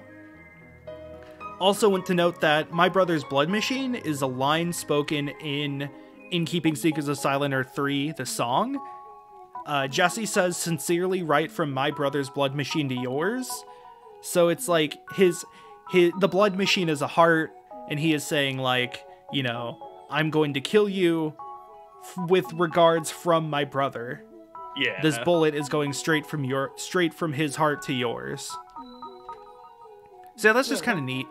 Yeah. That was released in 2006, so it was between the Good Apollo halves. Year of the Black Rainbow, though, is back to the canon. While we've technically reached the end of the Kilgannon saga, we have some prologue albums. This one is an album that actually talks about the story of KBI, how they were made, Leonard Hohenberger, all that. This is the first album to have a novella released with it instead of a comic. And I don't know if they're going to make graphic novels for the future albums after No World for Tomorrow. I'm not sure if they've said much about that. But the novels starting with Year of the Black Rainbow, or the albums starting with Year of the Black Rainbow, all have novellas instead of comics. So I want to note, by the way, the first track, One, has the time skip motif. Nice. Note that I was literally about to point this out as well. 4 part 1, 4 part 2, and then 1. It's a prologue. So yeah. The numbering is very funny. Also, I do want to also point out that in 4 part 2, the final suite of songs, the last end complete is the incomplete 5. Yeah. Also note, there's 3 Camper Valorums, 4 Willing Wells, 5 end completes. Yep. They like numbers. But right now it starts with 1 thing. I don't know why. So Meet Leonard Hohenberger and his wife Pearl. They have a son named Joseph, who is anti-Wilhelm Ryan. This is sort of right at the end of the Mage Wars. Ryan has sort of come into power as Supreme Tri-Mage Wilhelm Ryan, and their son Joseph is going to a protest against that. Yeah. Pearl's initially hesitant, but Leonard's like, "Oh, let him. He's politically active. He's making a difference." But at the protest, Joseph is killed. Ah, fuck. So, they're fucking pissed about that. Leonard is a engineer studying robotics, and Pearl is a genetic engineer studying gene splicing.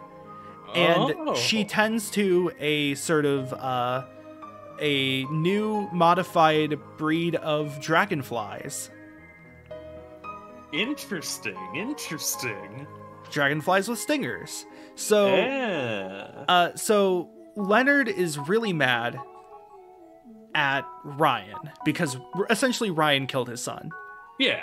As you would. Yeah. Also, notably, the day Ryan sort of had his grand speech to announce his ascension to the throne, a giant scar appeared in the sky that was just like a thick black line, and that's what the Black Rainbow is. It was sort of treated as a bad omen by a lot of people. Like, yeah. Ooh. But so he's visited by a member of the prize who gives him a spark of inspiration, like divine inspiration, as well as some prize DNA. And from that, he is able to use his knowledge of robotics and Pearl's knowledge of genes to make iRobots. And from his DNA, Pearl's DNA, and his son's DNA, they're able to make Knowledge Beast and Inferno. So this is the start of KBI. They go on a lot of missions against Wilhelm Ryan. They, try to stop all his plans on various planets, and they're pretty successful for the most part, making a name for themselves. Until they get caught, and here we are, Juggernaut. There's the line, "We were stupid, we got caught." They weren't captured, but they were traced back to Leonard and Pearl. At this point, when they get back, it turns out Pearl was kidnapped by Mayo and, the Red Army. Yeah. She's being tortured under the deal that Leonard has to deactivate KBI and create a virus that can destroy the keywork. And then they will release Pearl. And Pearl's like, "No, don't do it. We fought for this whole thing." But Leonard decides, "No, I'd rather have Pearl." Yeah. So he deactivates Coheed and Cambria. Jesse, he leaves alive because Jesse is not seen as much of a threat. The other two are much more like fighters at this point. Yeah. And he creates the Monstar virus, which will, when joined with the Cash Serum, it will cause Coheed to, wipe out all of the keywork. But then he creates the White Ruineer as sort of a counterattack. Hold on, let me switch back to the FTL soundtrack. Such that if Ryan ever tried to use the Monstar virus for his own benefit, the White Ruineer would come in and stop the Monstar virus from actually destroying everything. And then he hands them over. He says, like, "Hey, I did it. Give me my wife back." And Mayo is like, "Well, I mean, I kind of wanted like an infectious virus, but I guess you did honor the agreement technically, so here you go." Pearl, having gone through torture and brainwashing into thinking that Leonard was the fault of all her problems, she got really mad at him, climbed up a tree, got distracted, and fell off and died. Specifically, she got distracted by one of her dragonflies, but it's kind of a very anticlimactic death. I guess you could say that she was the apple of his eye. Apple of his dragonfly eye. So also, being distracted by the dragonflies, that I'll admit to, that I appreciate that. That's a art, very art. So Leonard, in one last act of defiance, gets one of Inferno's guns and just says, "Hey, I'm gonna go try to assassinate Ryan directly." And as expected, this doesn't work, and Leonard dies. However, so Inferno comes to, having been woken up, earlier than Coheed and Cambria, and he reads a letter written by Leonard, who has sort of explained everything that's happened to Inferno. He says, "I have wiped Coheed and Cambria's memories and given them new memories as husband and wife. And, I want you to keep them safe and keep them out of the eyes of Wilhelm Ryan, because I have made a fourth iRobot named after my son, but this is a girl named Josephine. And when she reaches adult age, she will have with her an antidote to the Monstar virus. But it needs, 30 years for it to actually mature all the way." Yeah. So, as it turns out, Josephine had an antidote that was going to develop when she reached a certain age, but she was killed as part of Ryan's plan. So here's something that's been on my mind for a little while. Yeah. So the start of the prompt of all of this is Mayo comes to Coheed and Cambria and is like, "You gotta kill your kids." Yeah. Did they know each other beforehand in this, like, in the assumption that obviously their memories were kind of replaced with just being a family, but like under the assumption that they had been living like that for a little bit at least, did they were they like family buds beforehand, or them and Mayo? Yeah. No. So Jesse takes them to Earth to hide them as just a suburban family, and it's pretty much implied that the Red Army only knew their location like shortly before they actually made contact. Mayo, though, is regarded as a war hero. He's like a heroic figure. Everyone loves him. There's parades for him. Gotcha. Because of like the propaganda machine of the Red Army. Yeah. So it's like if General Patton came to your doorstep and was like, "Hey, you got to kill your kids because of reasons." Sure. I don't know who General Patton is. I know who Patton Oswalt is. It's like if Patton Oswalt came to your doorstep and was like, "Hey, you need to kill your kids." I'd be like, "Hey, what's better, the toasters or the hippos?" Sorry, there's... I'd be like, "Hey, do you want to watch Ratatouille? I know you're in the other one, but..." Yeah. Sorry, there's lawn care across the street. Hopefully it's not too loud. Okay, so... yeah, we're all caught up through the prologue. You're the Black Rainbow. Now we're going to have a prologue to the prologue in the Afterman. So, the Afterman tells the story of Sirius Amory himself, the guy who explored the keywork. Released in 2012, it's a double album with Afterman Ascension and Afterman Descension. The album art I have here is from the deluxe edition, which combines the two. So, story of the Afterman is Sirius Amory. He is a scientist who is obsessed with the keywork.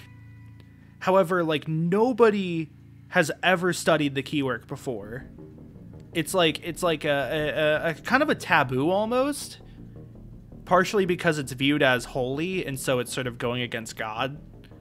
Also just because it's dangerous. Nobody's ever been able to enter the keywork and survive. But Sirius has constructed a spacesuit specifically made to shield him, as well as a AI named Mother Superior, who is, is it Mother Superior? It might be the All-Mother? It's something motherly. I know that Mother Superior is a oh wait, song no, that popped up earlier. It's the All-Mother. Okay.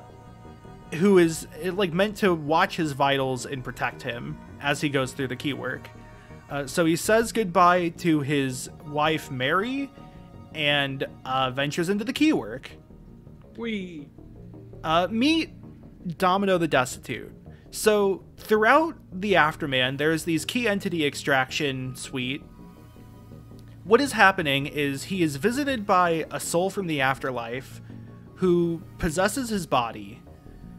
When that happens, he like relives their life through their memories. So the key entity extractions are sort of the story of these different dead people who are in the keywork. Domino is a boxer who sort of worked with the mob, and they would fix fights for him. And then they would also like give him steroids so that he could win more fights, and they would bet on him winning. But he lost one battle to what is it? It's like the pride of Utopia, the greatest thing ever, is what they describe it in the song. He loses the battle to this guy, and he has to do one last job for the mob doing a crime. And Domino in the crime gets killed, and he gets his brother killed, and he wants revenge, so he wants to steal Sirius's body. But he cannot do that because Domino is kicked out, and instead Hollywood takes over.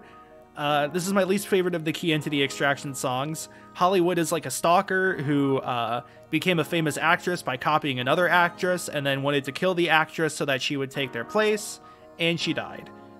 But Holly is kicked out because of Vic the Butcher. Vic is a fucking asshole. So Vic is a corrupt general in the army, just a nondescript army, who would, pillage things, do whatever he wanted. Very, very sexist and misogynist. And anytime somebody would call him out for it, he would have them hung. He would hang them. Every time someone threatened to leak this to the press or anything or report him, that he would hang them. And eventually this does get found, and there is a whistleblower that lives. And he would when he hangs them, he would make up things to try them for. Yeah. And try to cook the books a little or pin the blame on the person he hangs. But this all gets found out. And he is at his apartment with some remaining evidence, and he decides instead of going to prison, he wants to burn down the apartment with him inside, and also the preschool that's on the bottom floor of the apartment. So he's evil. Yeah. And it seems like he is going to be the one to steal Sirius's body for good, because he has such a strong personality. But Sirius is saved by Evagria the Faithful. So earlier in the story, Sirius is kind of wandering the keywork. He starts out in a place he calls the Mono, which is this mono-colored blue haze. But he's able to almost like wallpaper, he peels back part of the Mono just around him and finds this really colorful paradise on the other side, as if he had just broken down a wall. And he calls that the Samaritan. Evagria is actually from the Samaritan. She is someone who sort of, think of it like Mono is limbo. It is where they are reliving their life because they have regrets or concerns or sins that they have not atoned for or come to terms with. So Domino is regretful and he wants revenge. Vic wants to kill more people. Hollywood wants revenge. But Evagria is faithful and pure, and so she is able to pass into the Samaritan, and then she's able to go back into the Mono to act as a shepherd for other souls. And she comes in and is able to protect Sirius from the other spirits, but very briefly. It's looking pretty dicey.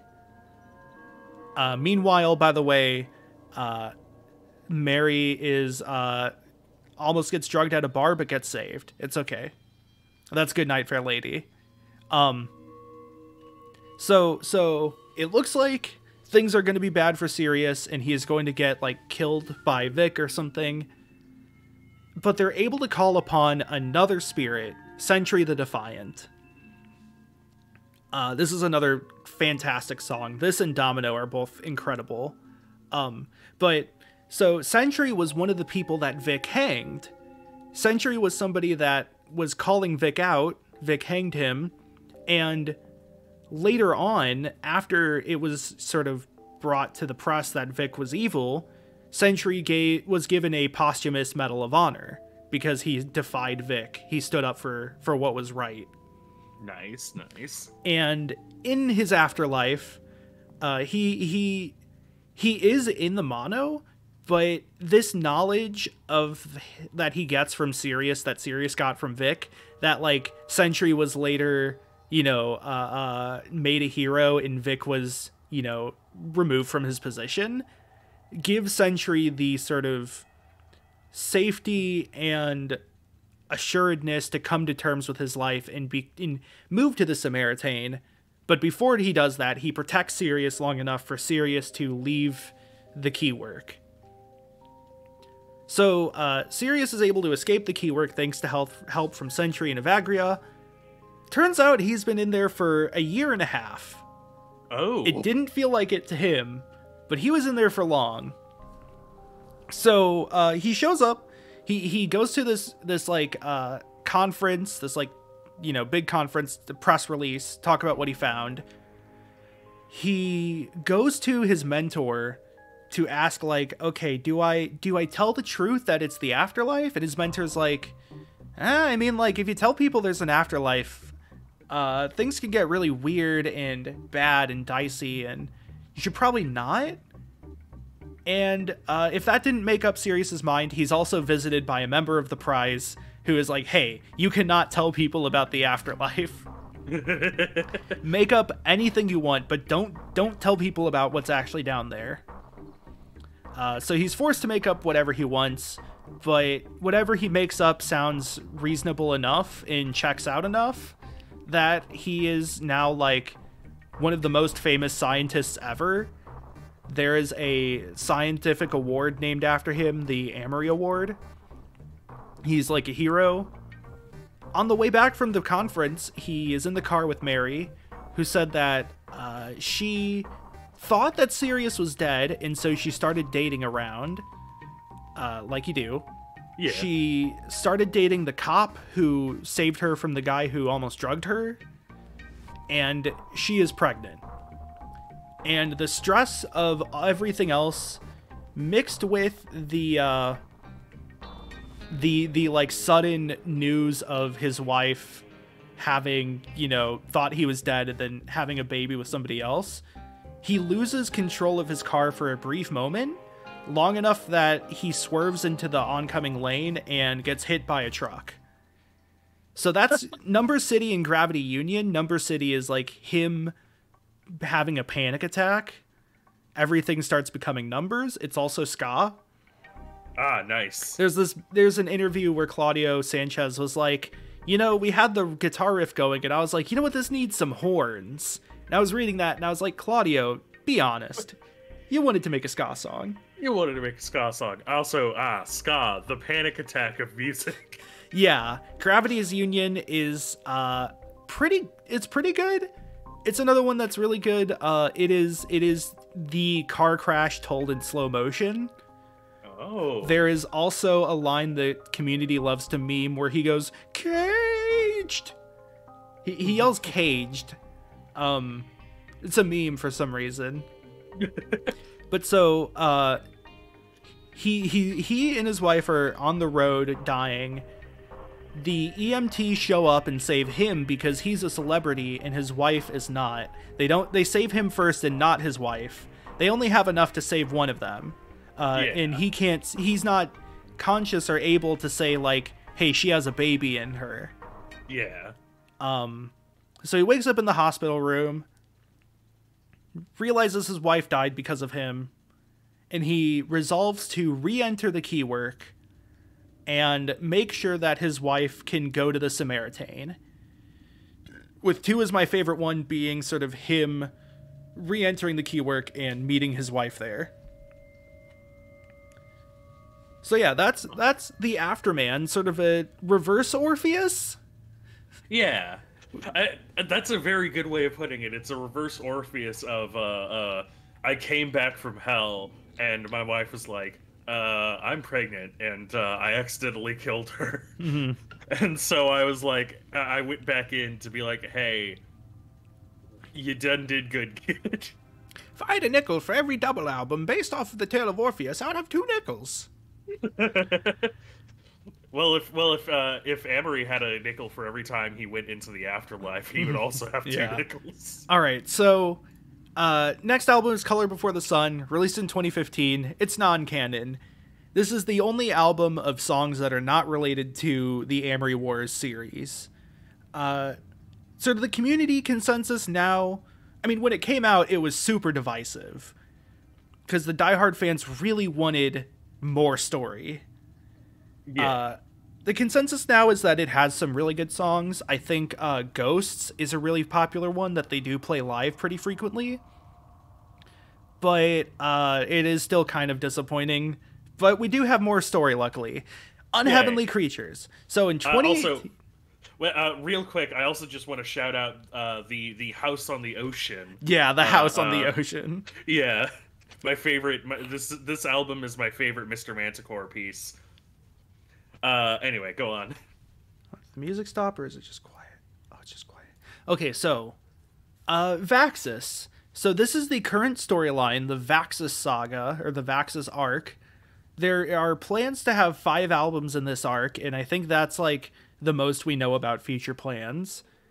It is about a kid named Vaxis, but Unheavenly Creatures is sort of the prologue to Vaxis's life.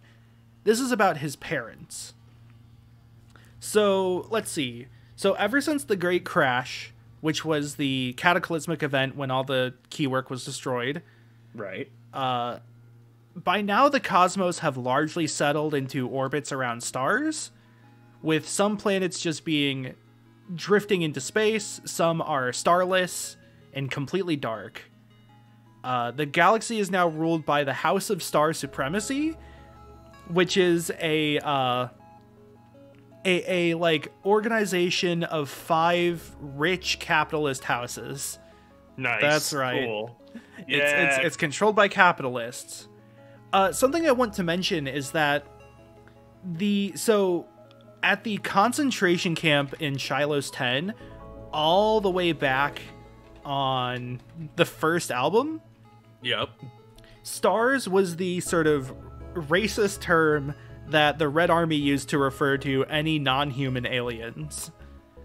So there's something interesting about the House of Star Supremacy. I think so far all the confirmed leaders are non-human aliens. Interesting.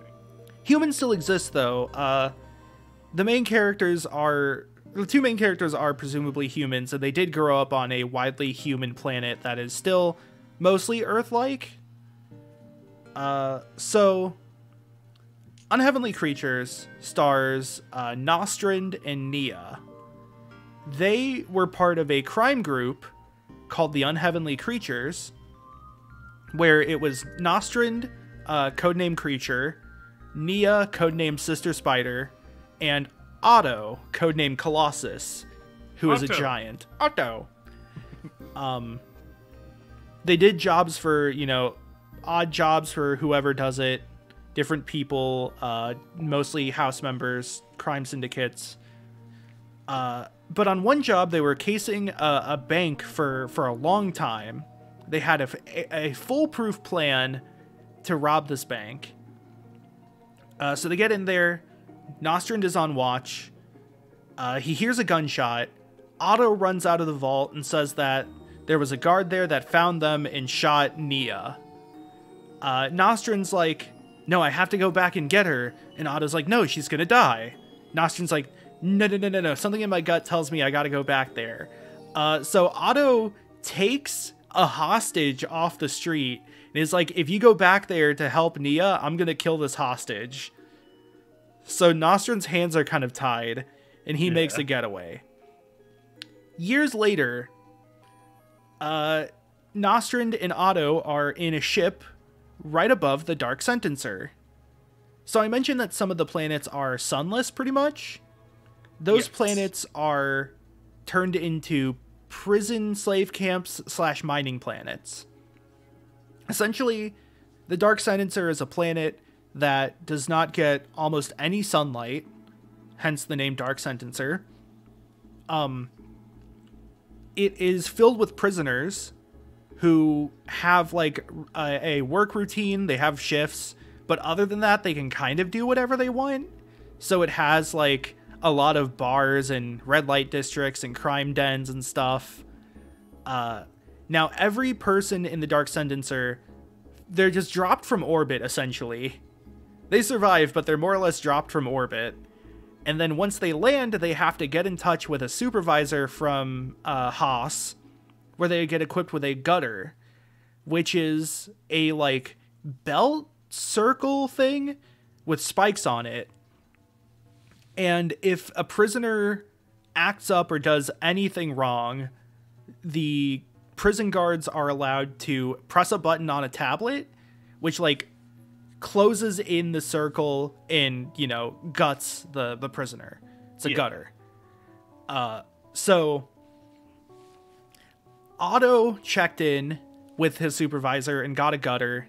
Nostrand did not, which is technically allowed, but it does mean that he is essentially kill on sight. Yeah. Or at least, like, if he gets caught, he is forced to put a gutter on, and he is taken to, or he would be taken to, like, harsher sentencing. He gets in touch with a friend of his and Nia's. The friend Pia, I believe, is her name, is gay, which is pretty pog. Based. But she's like, look, I don't know what can help you, but Nostrand is just like, more than anything, he is still torn over Nia's death. And so Pia says, look, I've heard rumors of these people called Windows who can supposedly speak to the dead. Look for a guy named Mr. Wish. And Nostrand says, that's a really good idea. And so he tracks down what looks like a window. The windows are people who, like, they're kind of depicted as, like, monks in robes that don't look anywhere. Like, their eyes are closed. They move in erratic directions. They're kind of left alone by the guards because the guards are freaked out by them. But he catches one. He chases it off a bridge into, like, a river. And he follows it through the river into a cave where he sees a number of windows. And between the windows is this, like, blue beams of light. In the center of the windows is Mr. Wish, who is a window with, like, a robotic mask. And Nostrand says, hey, can you talk to my wife? Does my wife want to talk to me? And the window says, there's nobody who wants to talk to you right now. And Nostrand's like, okay then, that sucks. I guess my wife hates me. And then the window's like, but wait, there is someone here who wants to talk to you. Your son. And Nostrand's like, I don't have a son. My wife is dead, remember? So the window, Mr. Wish, touches Nostrand and gives him a vision of the future, where he sees that he will have a son with Nia, and the son's name is Vaxus. And Nostrand is, like, brought to tears, both because this was a beautiful future, but also because this means Nia's alive. Yes. But Nostrand gets whacked on the head by a club and falls unconscious. It makes the coconut bonk sound in the album, I believe. Yeah, so when he comes to, he is on a, like, transfer train being sent below ground, where they've set up this mine to mine the planet's core. And when he gets there, he meets a guy named Sam, who's a kid who's a hacker. Sam's pretty cool. When he gets there, though, there is one person working who determines whether each new prisoner brought to the mine is either sent to work or is sent to be processed into food. Like Soylent Green style. Yep. And they use, like, these big white wiry tentacles to pick people up and move them. But Nostrand looks at her and realizes that's Nia. Hey. The prisoners call her the Glass Widow. She's like the overseer here. And so we cut to like, essentially what happened was Nia was bleeding out. She was resuscitated under the condition that she works for Haas to clear her sentence, as well as provide information on Nostrand and Otto. And Nia thought that Nostrand also betrayed her along with Otto, so she was, you know, all ready to sell them out. So she was given this, like, cyborg parts, turned into the Glass Widow, told to work in these mines, leading the labor force there, given sort of personal guards. Pretty much she has mostly free reign of the lower levels, under the condition that once they were done mining, her sentence would be lifted. Yeah. There's a part where she meets with the prison warden, and the prison warden's like, yeah, fine. She has like this list of things, like she needs more workers, she needs more food, more protective gear, because they're mining a planet core, it's very hot. And the warden just turns her off, or just like brushes her off, turns her away. But as she's leaving the warden's office, she sneaks out a tablet. So,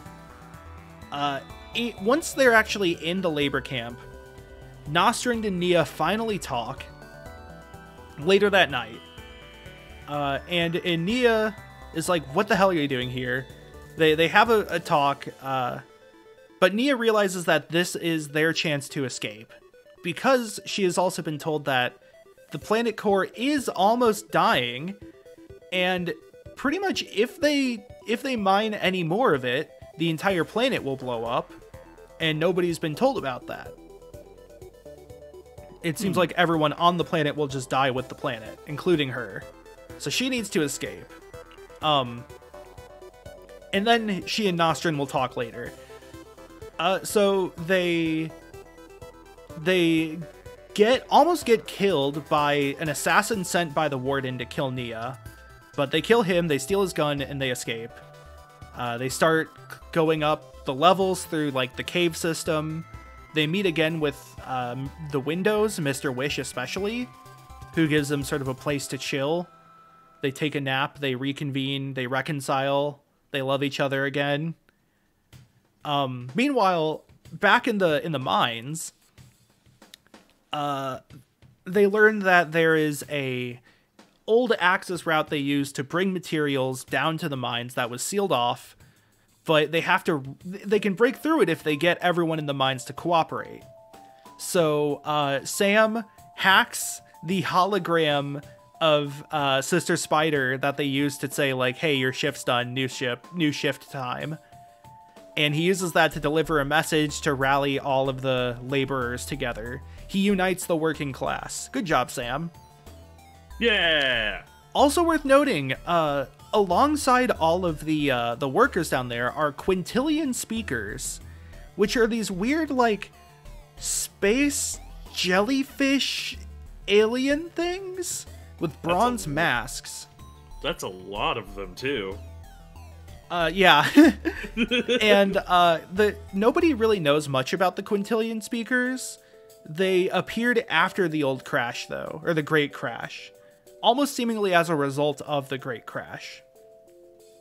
But some of them are being used to mine the core of the planet because they can touch hot objects. But so they help break out of the mine through their access tunnel, and the quintillion speakers decide to dissolve themselves in the planet's core instead of going back up and possibly being enslaved more. Yeah, all right. Give yeah. me freedom or give me death. So finally, Nia and Nostrand make a plan to get off-site.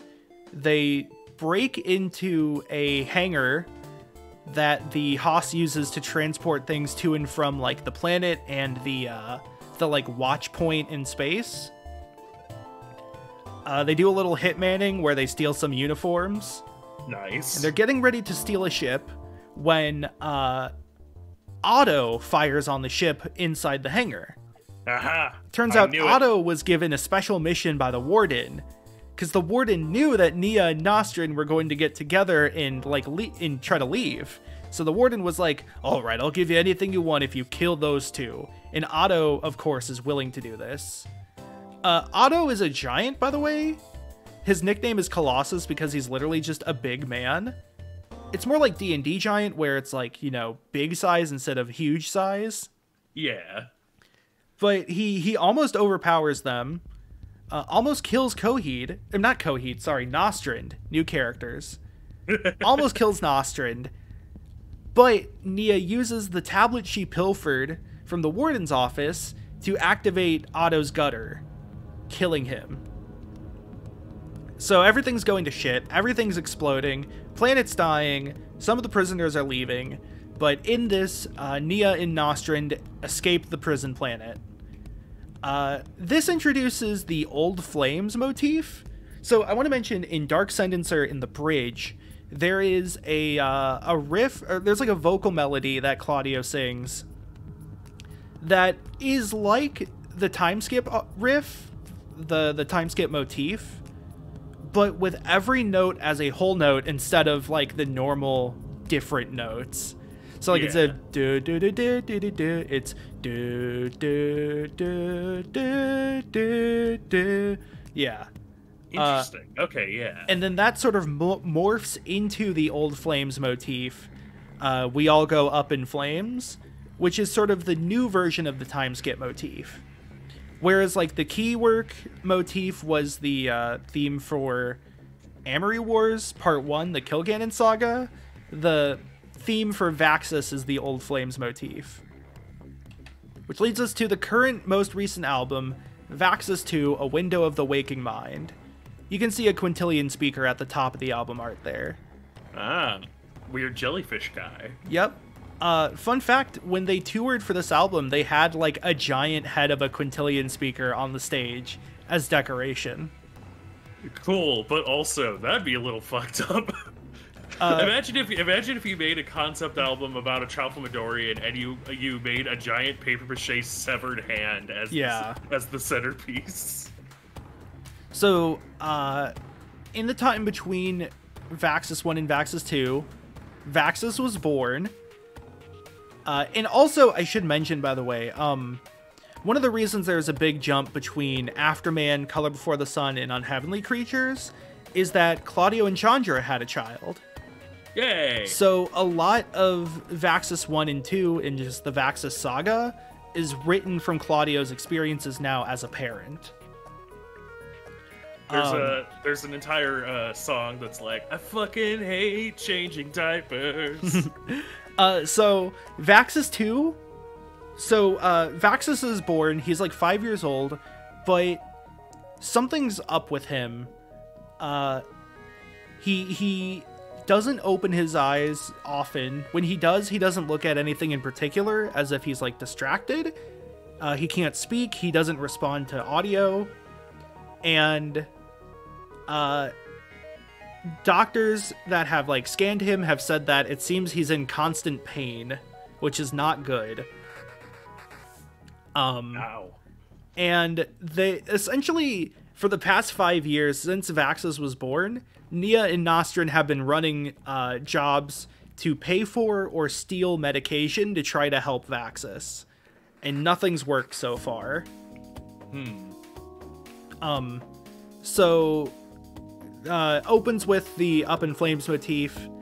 Beautiful Losers, by the way, Claudio's old band is now the first song of this album, which I think is interesting. Specifically, it refers to these two guys, Siv and Gob, who are conjoined brothers. You can see them in the bottom left of the album art. Nice. And they're old crime buddies of Nia and Nostrand. And they meet up with them, and Siv and Gob are like, hey, I know you're having some trouble. Have you thought about talking to Candelaria in the Liars Club? The Liars Club is an old crime syndicate that Nia used to work with. She had sort of a fling with one of the members of it, and they're a pretty powerful crime syndicate. So they're like, okay, fine, we're out of options. They go to the Liars Club, they meet with Candelaria, the owner, And he's like, okay, look, I'll help you out if you do one job for me. And specifically, Civ and Gob are recommending that they do this to get access to a quintillion speaker. Because he's heard, one of them has heard from one of the jobs they did before that quintillion speakers have, like, healing powers. So Candelaria's like, yeah, we'll give you a quintillion speaker if you do one last job. Deliver this package. There's a lot of, like, you know, arguing between Nia and Nostrin. Nostrin's kind of feeling a little cucked because he knows that Nia has sort of history with a lot of these people. By the way, they have a robot helping take care of Vaxus. The robot is on their ARP-51, ARP-51. I have a pin of the robot. Nice. Good robot. Nice. Good robot. I'm Burning Star 4. Yeah. So also worth noting is that A Disappearing Act is a really interesting song because it's somebody talking to Vaxus, seemingly like through a vision of some sort, saying like, I'm here with you, you'll be okay, stuff like that.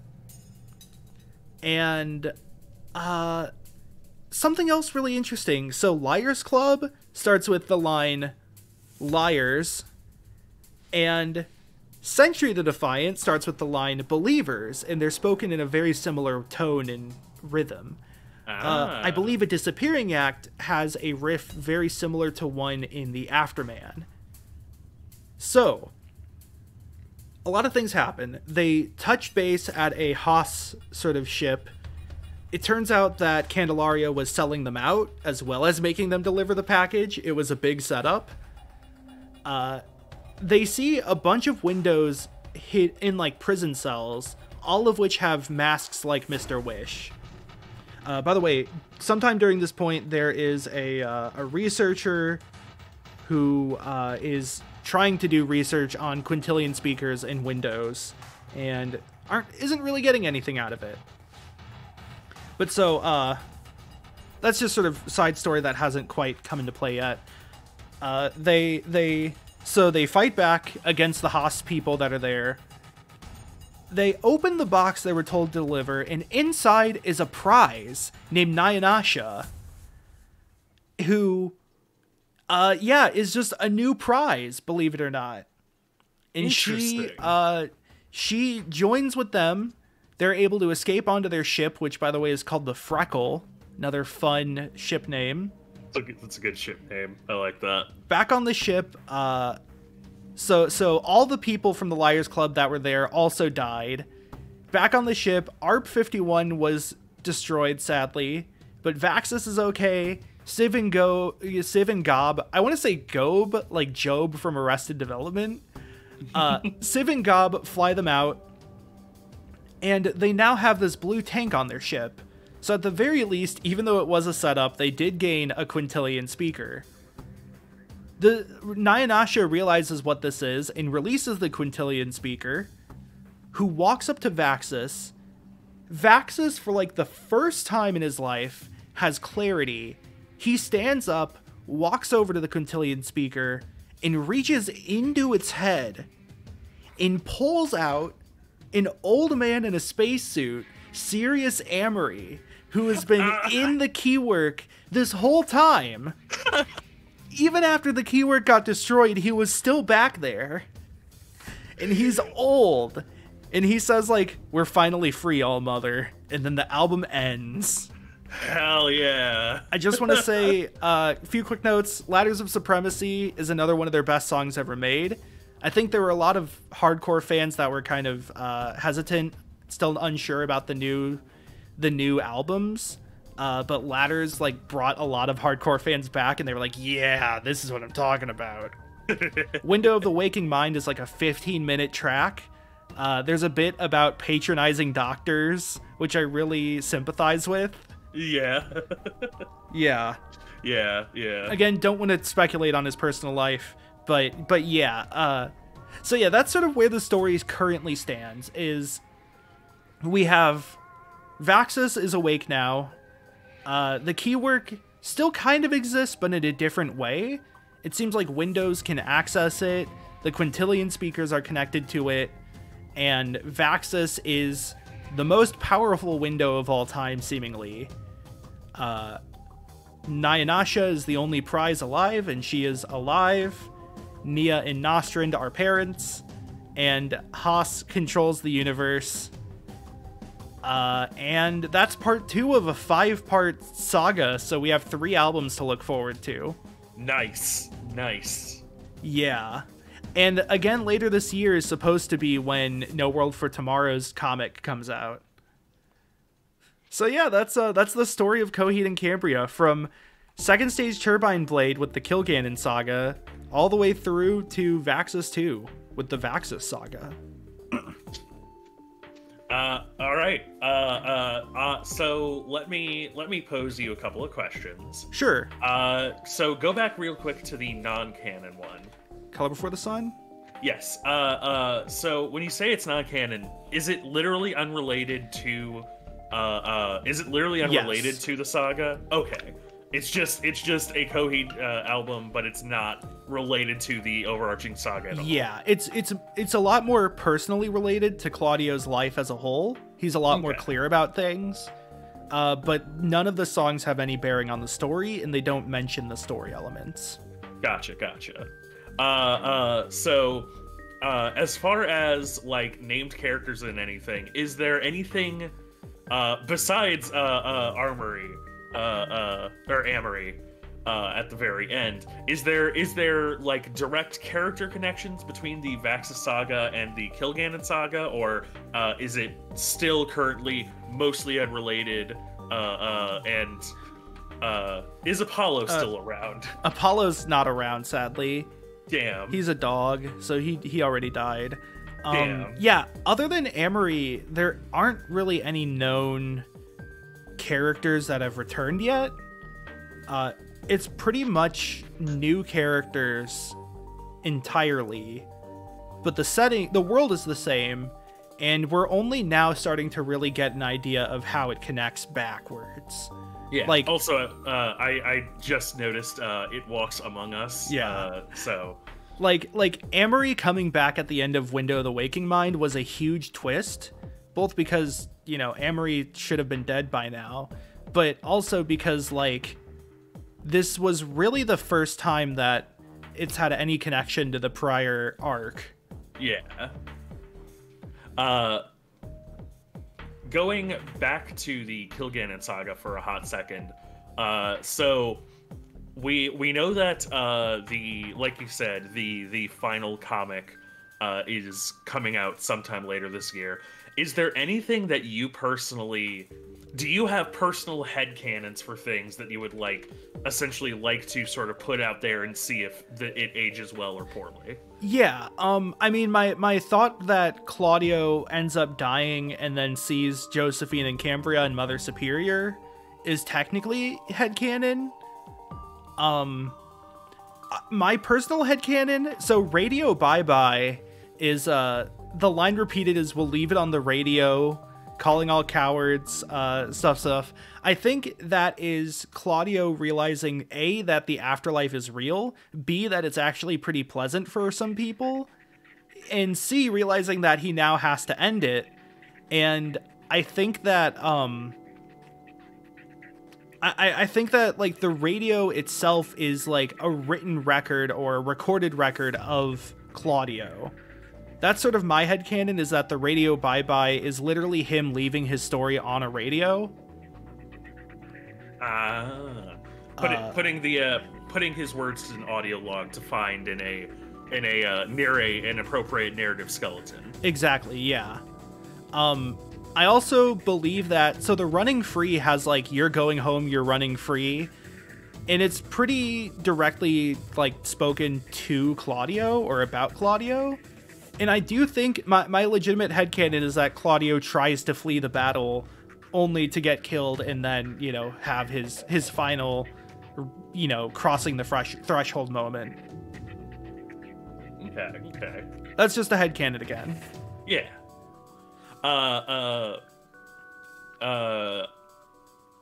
You mentioned that there was the novelization of one of the prequel albums. Do you know if they have plans once the Amory Wars saga is complete in graphic novel form, or even to do the same with the Vaxxus, either in a graphic or novel No, yeah. So every album, starting with The Year of the Black Rainbow, has a novel. So Afterman has a novella, not Color Before the Sun, but Vaxxus 1 and 2 both have novellas. Okay.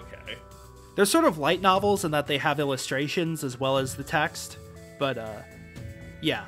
So everything starting with Year of the Black Rainbow has extra textual material, which is why I was a lot more clear about it than I was with No World for Tomorrow. Gotcha. Because they wrote novellas. Gotcha. Let's see. I'm sad that you didn't mention the best line from the first album, which is I need mayo. Yep. Yeah. That's Ryan saying that he needs mayo in his office now. I need mayo. Here. Let me throw out my favorite song from each album. Yes. This is just a fun thing. First album, I would say either 33 or Everything Evil. Delirium Trigger is really interesting. I think 33 is the catchiest. Everything Evil is really cool, though. Keeping Secrets of Silent are 3. I would say Light in the Glass, though the title track is very good, too. Cuts Marked has sort of a Genesis sound to it, almost, or yes, like old prog. Three Evils is one of the most popular, as well as Favor House Atlantic is maybe their most popular. Volume 1, Good Apollo on Burning Star 4. Favorite's definitely Writing Writer, though Telling Truth is really good. Crossing the Frame is honestly really good. Welcome Home is maybe their most recognizable song because it was in the movie 9? You remember 9, the animated movie with like the ragdoll guy? Yeah. Like Sackman? Yeah, it's Sad Sackman. Sad Sackman. Yeah, so Welcome Home was in that, and so it's their most well-known song. I would say Gravemakers and Gunslingers for No World for Tomorrow. Also, what were you saying? I was just gonna say, wow, that sure is kind of a sign if your generally most well-known song is from the movie 9. Yeah. Year of the Black Rainbow, I'm kind of undecided. I need to listen to this one more. Maybe 1, just because it has a, like, heavy guitar rendition of the time skip theme, and it's my favorite version of the time skip motif. Afterman, it's probably Sentry, followed by Domino. After that, it's really hard to say. There's a lot of good songs. Afterman is one of their best albums. Yeah. I think, like, if I were to just pick one to be like, you should listen to this, it would be Afterman. Good Apollo 4 is my favorite, but Afterman's like a close second. Yeah. Unheavenly Creatures, I would say Dark Sentencer. The Pavilion, by the way, is interesting. That was an album, or that was a song Claudio wrote as a message to the band, because Claudio was considering quitting the band. And that's another reason why there's this huge gap between 2012 to 2015. Yeah. Is that he was considering leaving the band, and The Pavilion was the song he wrote sort of to the rest of the band members. Ultimately, it got adapted into the album, but that's just sort of some interesting history. Yeah. And then Vaxxus 2, I would say either A Disappearing Act or Ladders. Those are both really good. Nice. I do think Rise in Nyanasha is really good, and it was a really good single, but the others have really grown on me. Yeah. Nice. Can we go back to the out of context picture real quick? Can you name everything? Yeah. Just like, all right, let's see if I can really place everything. Okay, so starting at the top left, Dragonfly. We got that. The dragonflies with the stingers that had the virus. The Talking Bicycle from Good Apollo Star 4. Mm-hmm. Mayo, of course. Mm-hmm. Uncle Jesse, I believe. Yeah, that's Uncle Jesse. Yep, good. We got the windows from the Vaxis saga, as well as the Elden Ring logo because that's what the fucking the Amory Wars, the logo of the key work logo. The key work logo, that's it. I assume Chaos is here because of the jellyfish people. Yeah. The Quintillion speakers. Yep, the Quintillion speakers. So many of them. We got the robot from iRobot because of iRobot. iRobot will never die.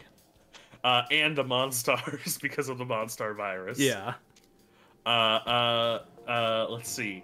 The dog is good Apollo. It has to be. Though I had forgotten that Apollo is actually a Dalmatian, so I should have grabbed a Dalmatian from 101 Dalmatians, but you know. Yeah. We got the Sentry from Team Fortress 2. Yep. Because of Sentry. Yep. Also, yeah, right. He can. Claudio can walk through walls, disappear, and fly. Mm-hmm. He was much more unique than the other guy. True. So let's see. The gutter. Oh God. Shit. I'm having a little trouble with these last three. Yeah. Oh right. The gutter is the thing during the Vaxis saga that guts the prisoners. Right. I was trying to think, like, is it the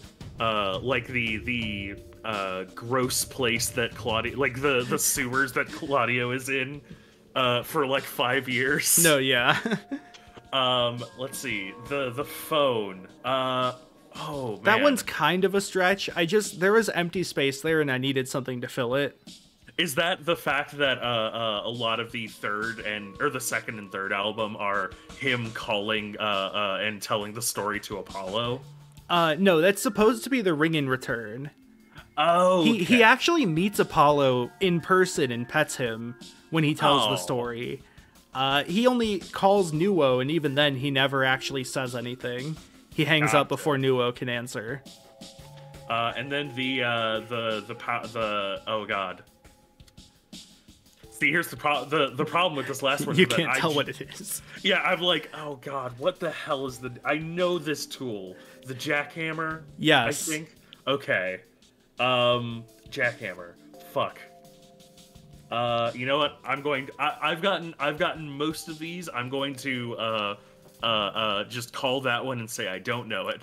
The jackhammers were mentioned in Keeping Secrets of Silent Earth 3. It is the turrets that the ships have that fire on each other, and that's the audience line that everyone sings during their live shows. Right. When he points to the audience, everyone goes, "Man your own jackhammer." That's a really good image. Yeah, you know, everyone has jackhammers. They united the people in the mines. It turns out Coheed is very pro labor. Yeah. Pro union, pro working man. Pro working man, pro revolution, certainly. Mm-hmm. Yeah. And you know, it might be a little edgy at times, like the whole bit of Claudio having a self-insert who can walk through walls, disappear, and fly, and is much more unique than the other guys. It's kind of, you know, tongue-in-cheekly done as like, yeah, I know it's a emo self-insert. Come on. Yeah, I kind of love it, you know? Yeah. It's campy at times in a way that I kind of love when space operas are. Yeah, this has been a wild ride that I've enjoyed every second of. This is very fun. I also just want to mention, so Coheed and Cambria made a song called Jesse's Girl 2. It released as its own separate single, and I haven't actually really listened to it yet, but I believe it is connected to the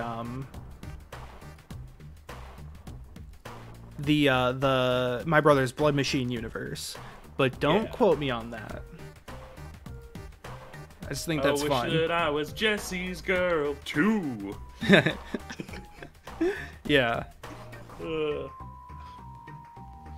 Oh man, yeah. That's this has been extremely fucking fun. Yeah. Yeah. This is a wild ride, but this is a really, like you said, it's very campy. This is very much up my alley of like, what, like, barring a couple of moments of getting a little edgy, it's just kind of really silly, but like really fun. Yeah.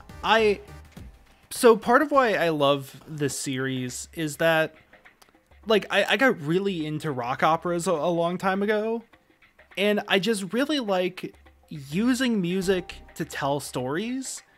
I feel like when I was young, I grew up listening to so many like radio singles and things that were, you know, every song is standalone, that like really biting into an album that is a cohesive whole was really satisfying. And then finding a band that does this entirely throughout almost their entire discography was even better. Yeah. The multimedia nature is really cool. I love all the weird bits of details and lore and connections. I will say though, the music videos don't really have any new canon to them, which is kind of disappointing. Because, you know, like, I'm a huge fan of Zutomayo, and I love their music videos, and I love other bands and groups that have, like, canon in their music videos. But that's, like, the one avenue that Coheed and Cambria has not really done. But it did give us Barn Claudio. Yeah, this is what sticks out to me is that, like, so to compare briefly, serialization, serialization as a lot of visual media kind of meant that a lot of media had to be very, you know, monster of the week. And with streaming services, we got a lot more focus on continuity. And that's, you know, that's not a new observation or anything, but, like, that's just, you know, once you could binge something from start to finish, a lot more shows played specifically with continuity. But even with music being, like, technically having the same avenues, with things like the fact that people listen to music through things like Spotify and usually things like Your Discover Weekly, means that there isn't really that same sort of thing, even though there's technically the, like, groundwork. It still isn't, like, as big for there to be a concept album like this. And so for a band to make its, you know, most of its identity off of having these, like, an entire canon of high stakes sci-fi, you know, campy, like, fun, but also, you know, like, again, high octane action is really, really interesting. Well, and the fact that a lot of the songs are good is, you know, just kind of icing on top. Yeah, like, they have some really good, you know, musicians in the band. Great guitarist, good drummer. I think, like, so concept albums have been around for a pretty long time. Arguably since, like, Sgt. Pepper. Or Tommy is usually the first one people say. But I think a big difference is that, like, radio is less important nowadays to a band's success. And, you know, for the longest time, it was like you have to be on radio and you have to get radio hits. And so you would have rock operas that have songs that are kind of inexplicably separate. Think like American Idiot or Holiday. How, like, they have songs that are kind of their own thing because those are the radio singles. All the songs that are important to the story are kind of not radio singles because you need further context. Like in Tommy, like, Pinball Wizard is the main single off that album, but that really doesn't have much to do with the story, and you can get most of the context from the song itself. Yeah. But, like, now that radio is less of a big deal, you, I think, are getting a lot more artists who are inspired to chase this more canon-centric, story-centric storytelling. Now that, like, you don't have to worry about hundreds of millions of people listening to your song for the first time on a radio playlist. Yeah. And I mean, it's also worth noting that, like, they did start releasing music in the CD era where people would buy a CD and listen to it all the way through. Also, though, I think, like, a lot of the writing style and sort of the release model and how things are structured is based off comics. Like, splitting it into arcs that each then have different sort of chapters is very similar to how you would have multiple trade paperbacks or arcs in a comic book. Yeah. Or issues. You could think of each album as its own paperback. And I think that perspective is sort of what drove the serialization, not TV serialization, but comic serialization. Yeah. Each song is sort of its own issue of a comic book. So yeah, it's a really interesting sort of form of storytelling, and I really like it. Yeah. Yeah, it's pretty neat. Also, man, fuck Vic the Butcher. Fuck Vic the Butcher. All right. All my homies hate Vic the Butcher. See ya. See ya. Thanks for watching, everyone. See you Monday.